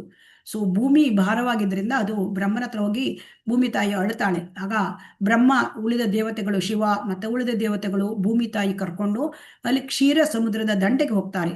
ಅಲ್ಲಿ ಕ್ಷೀರ ಸಮುದ್ರದ ದಂಡೆಯಲ್ಲಿ ಏನಾಗುತ್ತೆ ಅಂದ್ರೆ ವಿಷ್ಣು, ಕ್ಷೀರೋದಕ್ಷಾಯಿ ವಿಷ್ಣು ಅವನು ಕಾಣಿಸೋದಿಲ್ಲ, ದೇವತೆಗಳಿಗೆ ಕಾಣಿಸೋದಿಲ್ಲ, ಆದರೂ ಅಶರೀರವಾಣಿಯಾಗತ್ತೆ. ಅದು ಬ್ರಹ್ಮನಿಗೆ ಕೇಳುತ್ತೆ. ಬ್ರಹ್ಮನಿಗೆ ಹೇಳ್ತಾರೆ, ನಾನು ಸದ್ಯದಲ್ಲಿಯೇ ಇದಕ್ಕೆ ಬ್ರಹ್ಮ ನಿವೇದನೆ ಮಾಡ್ತಾರೆ, ಪ್ರಾರ್ಥನೆ ಮಾಡ್ತಾರೆ, ಈ ರೀತಿಯಾಗಿ ಭೂಮಿಗೆ ಸಂಕಟ ಬಂದಿದೆ, ನೀನು ಪರಿಹಾರ ಮಾಡಿಕೊಡು ಅಂತ. ಅದಕ್ಕೆ ಆ ಕ್ಷೀರೋದಕ್ಷಾಯಿ ವಿಷ್ಣು ಹೇಳ್ತಾನೆ, ಸದ್ಯದಲ್ಲಿಯೇ ಭಗವಂತ ಬರ್ತೇನೆ ನಾನು, ನೀವೆಲ್ಲ ದೇವತೆಗಳು ಇಲ್ಲಿ ಆ ಲೀಲೆಯಲ್ಲಿ ಭಾಗವಹಿಸಬೇಕು ಅಂತ. ಅದೇ ಪ್ರಕಾರ ಬ್ರಹ್ಮನ ಪ್ರಾರ್ಥನೆಯ ಪ್ರಕಾರ ಕೃಷ್ಣ ಬರ್ತಾನೆ. ಸೊ ದ್ವಾಪರ ಯುಗದಲ್ಲಿ ಆಗ ಕೃಷ್ಣ ಅವತಾರದಲ್ಲಿ ಎಲ್ಲ ರಾಕ್ಷಸರನ್ನ ಒಂದೇ ಕುರುಕ್ಷೇತ್ರದಲ್ಲಿ ಒಂದೇ ಕಡೆ ಕಲೆ ಹಾಕಿ ಅವನು 18 ಅಕ್ಷೋಹಿಣಿ ಸೈನ್ಯವನ್ನ ಸಂಹಾರ ಮಾಡ್ತಾನೆ. ಇದು ಎಲ್ಲರಿಗೂ ಗೊತ್ತಿದ್ದ ವಿಚಾರ, ಅರ್ಜುನ ಆ ಕುರುಕ್ಷೇತ್ರ ಯುದ್ಧದಲ್ಲಿ. ಸೊ ಹಾಗಾಗಿ ಇಲ್ಲಿ ಬ್ರಹ್ಮ ಈಗ ಹೇಳ್ತಾನೆ, ಎಲ್ಲ ನೀನು ಬಂದಿರ್ತಕ್ಕಂಥ ಅವತಾರಕ್ಕೆ ಈ ಒಂದು ದ್ವಾಪರ ಯುಗದಲ್ಲಿ ನೀನು ಬಂದಿರ್ತಕ್ಕಂಥ ಎಲ್ಲ ಅವತಾರದ ಉದ್ದೇಶ ಈಗ ಈಡೇರಿದೆ, ಮತ್ತೆ ನೀನು ಹಿಂದೆ ಹೋಗ್ಬೋದು ಅಂತ ಹೇಳ್ತಾನೆ. ಸೊ ಆ ಥರ ಕೇಳ್ಕೊಳ್ತಾರೆ ಅವರು. ಆಗ ಉದ್ಧವ ಗೀತೆ ಮತ್ತು ಯಾದವ ವಂಶದ ನಾಶ ಆಗಿತ್ತು. ಉದ್ಧವ ಗೀತೆಯನ್ನು ಹೇಳ್ತಾ ಇದ್ದಾನೆ ಕೃಷ್ಣ. ಅದಕ್ಕಿಂತ ಮುಂಚೆ ಈ ಒಂದು ಬರ್ತದೆ. ಸೊ ಆಗ ಬ್ರಹ್ಮ ಪ್ರಾರ್ಥನೆ ಮಾಡೋದಕ್ಕೆ ಕೃಷ್ಣನಿಗೆ ವೈಕುಂಠಕ್ಕೆ ಮರಳಲು ವಿನಂತಿ ಮಾಡುವ ಮೂಲಕ ಅವನು ಬ್ರಹ್ಮದೇವರು ಕೃಷ್ಣನಿಗೆ ಹೇಳ್ತಾರೆ.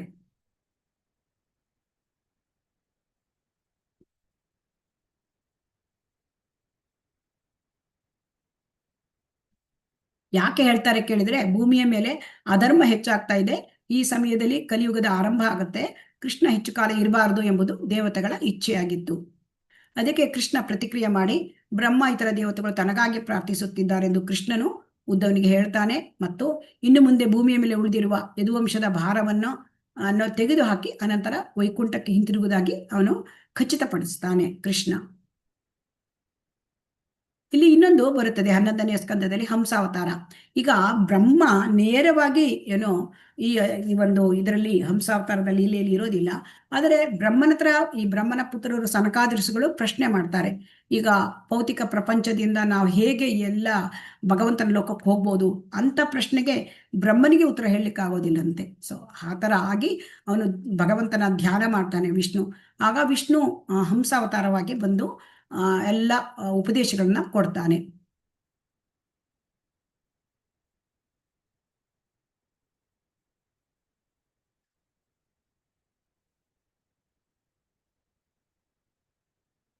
ಹನ್ನೆರಡನೇ ಸ್ಕಂದದಲ್ಲಿ ಪ್ರಳಯ ಬರ್ತದೆ. ಇಲ್ಲಿ ಪ್ರಳಯದ ವಿಚಾರದಲ್ಲಿ ಏನಾಗುತ್ತೆ ಅಂತಂದ್ರೆ, ಬ್ರಹ್ಮನ ಪ್ರತಿನಿತ್ಯವೂ ಕೂಡ ಬ್ರಹ್ಮನ ಒಂದು ದಿನಕ್ಕೆ ಕಲ್ಪ ಅಂತ ಹೇಳ್ತಾರೆ.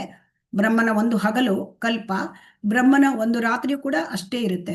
ಈ ಬ್ರಹ್ಮನ ಈ ರೀತಿ ಒಂದು ದಿನ ಪ್ರತಿನಿತ್ಯ ರಾತ್ರಿ ಕಲ್ಪ ಅಂತ್ಯ ಆದ್ಕೂಳೆ ಪ್ರಳಯ ಆಗತ್ತೆ.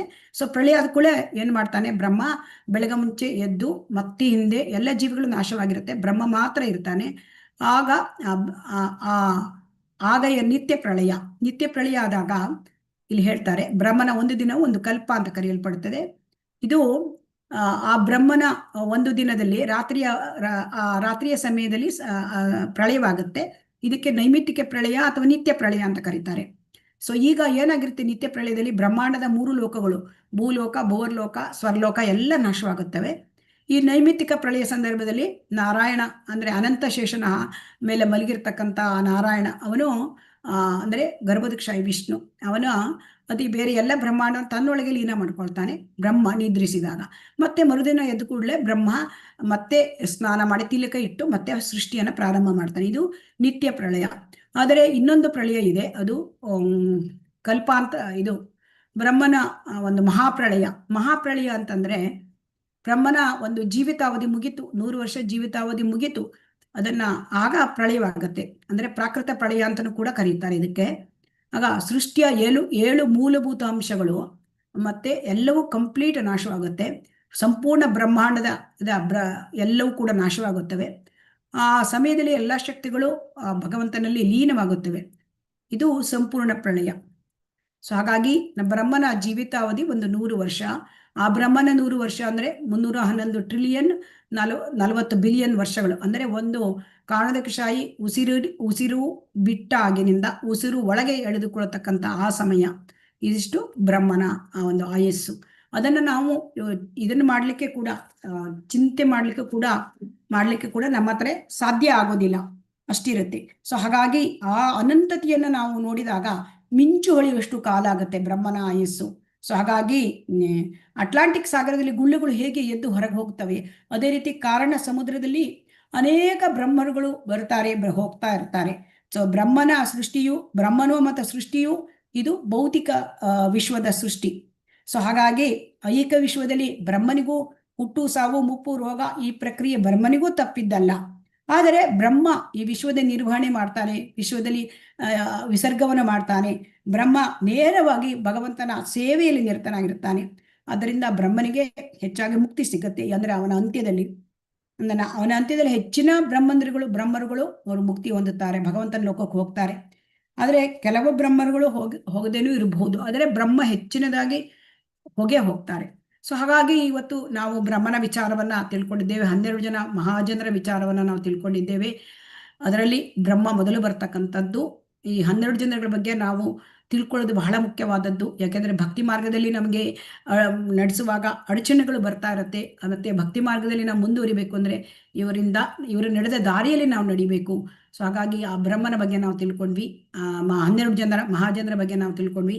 ಮತ್ತೆ ಈ ಬ್ರಹ್ಮನ ಸೃಷ್ಟಿ ಹೇಗೆ, ಅವನು ಗರ್ಭೋದಕ್ಷಾಯಿ ವಿಷ್ಣುವಿನ ಹೊಕ್ಕಳಿನಿಂದ ಬರತಕ್ಕಂಥ ಆ ಒಂದು ಕಮಲ ಪುಷ್ಪದಲ್ಲಿ ಹೇಗೆ ಬ್ರಹ್ಮ ಬರ್ತಾನೆ. ಆಮೇಲೆ ಬ್ರಹ್ಮನಿಗೆ ಬಂದಾಗ ಯಾರೂ ಇರಲಿಲ್ಲ. ಆಮೇಲೆ ಆ ಬ್ರಹ್ಮ ಅವನಿಗೆ ತಪಾಳ ಶಬ್ದ ಕೇಳಿತು. ಅದನ್ನು ನೋಡಿ ಅವನು ದೀರ್ಘವಾದ ತಪಸ್ಸು 1000 ದಿವ್ಯ ವರ್ಷ ತಪಸ್ ಮಾಡ್ತಾನೆ. ಮತ್ತೆ ಆ ಬ್ರಹ್ಮ ಇಲ್ಲಿ ಕೃಷ್ಣನಿಂದ ಅವನು ನೇರವಾಗಿ ಚತುಶ್ಲೋಕಿ ಭಾಗವತ ಅದನ್ನ ತಿಳ್ಕೊಳ್ತಾನೆ, ವೇದವನ್ನು ತಿಳ್ಕೊಳ್ತಾನೆ, ಬ್ರಹ್ಮನಿಂದ ದೀಕ್ಷೆ ಪಡ್ಕೊಳ್ತಾನೆ. ಸೊ ಬ್ರಹ್ಮನಿಂದ ಅವನ ದರ್ಶನ ಅಂದರೆ ಬ್ರಹ್ಮನು ಕೃಷ್ಣನ ಆ ಒಂದು ವೈಕುಂಠ ಲೋಕ ದರ್ಶನವನ್ನು ಕೂಡ ಪಡ್ಕೊಳ್ತಾನೆ. ಆ ವೈಕುಂಠ ಲೋಕ ದರ್ಶನ, ಭಗವಂತನ ದರ್ಶನ ಇದನ್ನು ಪಡ್ಕೊಳ್ತಾನೆ. ಆಮೇಲೆ ಸೃಷ್ಟಿ ಕಾರ್ಯದಲ್ಲಿ ನಿರತನಾಗ್ತಾನೆ. ಸೊ ಸೃಷ್ಟಿ ಕಾರ್ಯ ಒಂದೇ ಅಲ್ಲ, ಬ್ರಹ್ಮನಿಗೆ ಅನೇಕ ಕರ್ತವ್ಯಗಳಿವೆ. ಈ ಬ್ರಹ್ಮಾಂಡದಲ್ಲಿ ಏನಾದರೂ ತೊಂದರೆ ಬಂದರೆ ಎಲ್ಲರೂ ಕೂಡ ಬ್ರಹ್ಮನ ಹತ್ರ ಹೋಗ್ತಾರೆ, ದೇವತೆಗಳು. ಸೊ ಹಾಗಾಗಿ ಅದನ್ನು ಸಮಸ್ಯೆಯನ್ನು ಪರಿಹರಿಸಲಿಕ್ಕೆ ಅವನು ಕ್ಷೀರೋದಕ್ಷ ವಿಷ್ಣುವಿನ ಹತ್ರ ಹೋಗ್ತಾನೆ. ಮತ್ತೆ ಇದೆಲ್ಲ ಇರ್ತದೆ ಬ್ರಹ್ಮಾಂಡದ ಒಂದು ಇದು. ಆದರೆ ಬ್ರಹ್ಮ ಇಷ್ಟು ದೊಡ್ಡ ಪೋಸ್ಟ್ ಇದ್ರೂ ಕೂಡ ಅವನು ಕೂಡ ಜೀವಿ, ಆದರೆ ಪುಣ್ಯ ಜೀವಿ. ಅವನು ಪರಂಪರೆಯನ್ನ ನಡೆಸ್ಕೊಂಡು ಬಂದಿದ್ದಾನೆ. ಈ ನಮ್ಮ ಇಸ್ಕಾನ್ ಸಂಸ್ಥೆ ಬ್ರಹ್ಮ ಮಾಧ್ವ ಗೌಡಿಯ ಪರಂಪರೆ. ಸೊ ಇದನ್ನೆಲ್ಲ ನಾವು ತಿಳ್ಕೊಂಡ್ವಿ. ಆದ್ದರಿಂದ ಬ್ರಹ್ಮನು ನಡೆದ ಮಾರ್ಗದಲ್ಲಿ ನಾವು ನಡಿಬೇಕು. ಯಾಕೆಂದ್ರೆ ಮಹಾಜನ ಬ್ರಹ್ಮ ಅವನು ಏನು ನಮಗೆ ಬೋಧಿಸ್ತಾನೆ ಅಂದರೆ ನಾವೆಲ್ಲರೂ ಕೂಡ ಭಕ್ತಿ ಮಾರ್ಗದಲ್ಲಿ ಮುಂದುವರಿಬೇಕು. ನಾವು ನಾವು ಭಗವಂತನಲ್ಲಿ ಶರಣಾಗಿ ಭಗವಂತನಲ್ಲಿ ನಾವು ಭಕ್ತಿ ಸೇವೆಯನ್ನು ಮಾಡಬೇಕು ಅಂತ ತಿಳಿಸ್ತಾನೆ. ಇದನ್ನು ನಾವು ಕಲ್ತ್ಕೋಬೇಕು. ಹರೇ ಕೃಷ್ಣ. ಎಲ್ಲರಿಗೂ ಕೂಡ ಧನ್ಯವಾದಗಳು. ವಾಂಛಾ ಕಲ್ಪತರುಭ್ಯಶ್ಚ ಕೃಪಾ ಸಿಂಧುಭ್ಯ ಏವ ಚ ಪತಿತಾನಾಂ ಪಾವನೇಭ್ಯೋ ವೈಷ್ಣವೇಭ್ಯೋ ನಮೋ ನಮಃ. ಹರೇ ಕೃಷ್ಣ ಕೃಷ್ಣ ಕೃಷ್ಣ ಹರೇ ಹರೇ, ಹರೇ ರಾಮ ರಾಮ ರಾಮ ಹರೇ ಹರೇ. ಶ್ರೀ ರಾಧಾ ಗೋವಿಂದ ಕಿ ಜೈ, ಶ್ರೀ ಗೌರನಿತಾಯ್ ಕಿ ಜೈ, ಶ್ರೀಲ ಪ್ರಭುಪಾದ ಕಿ ಜೈ. ಹರೇ ಕೃಷ್ಣ. ಎಲ್ಲರಿಗೂ ಧನ್ಯವಾದಗಳು. ಹರೇ ಕೃಷ್ಣ.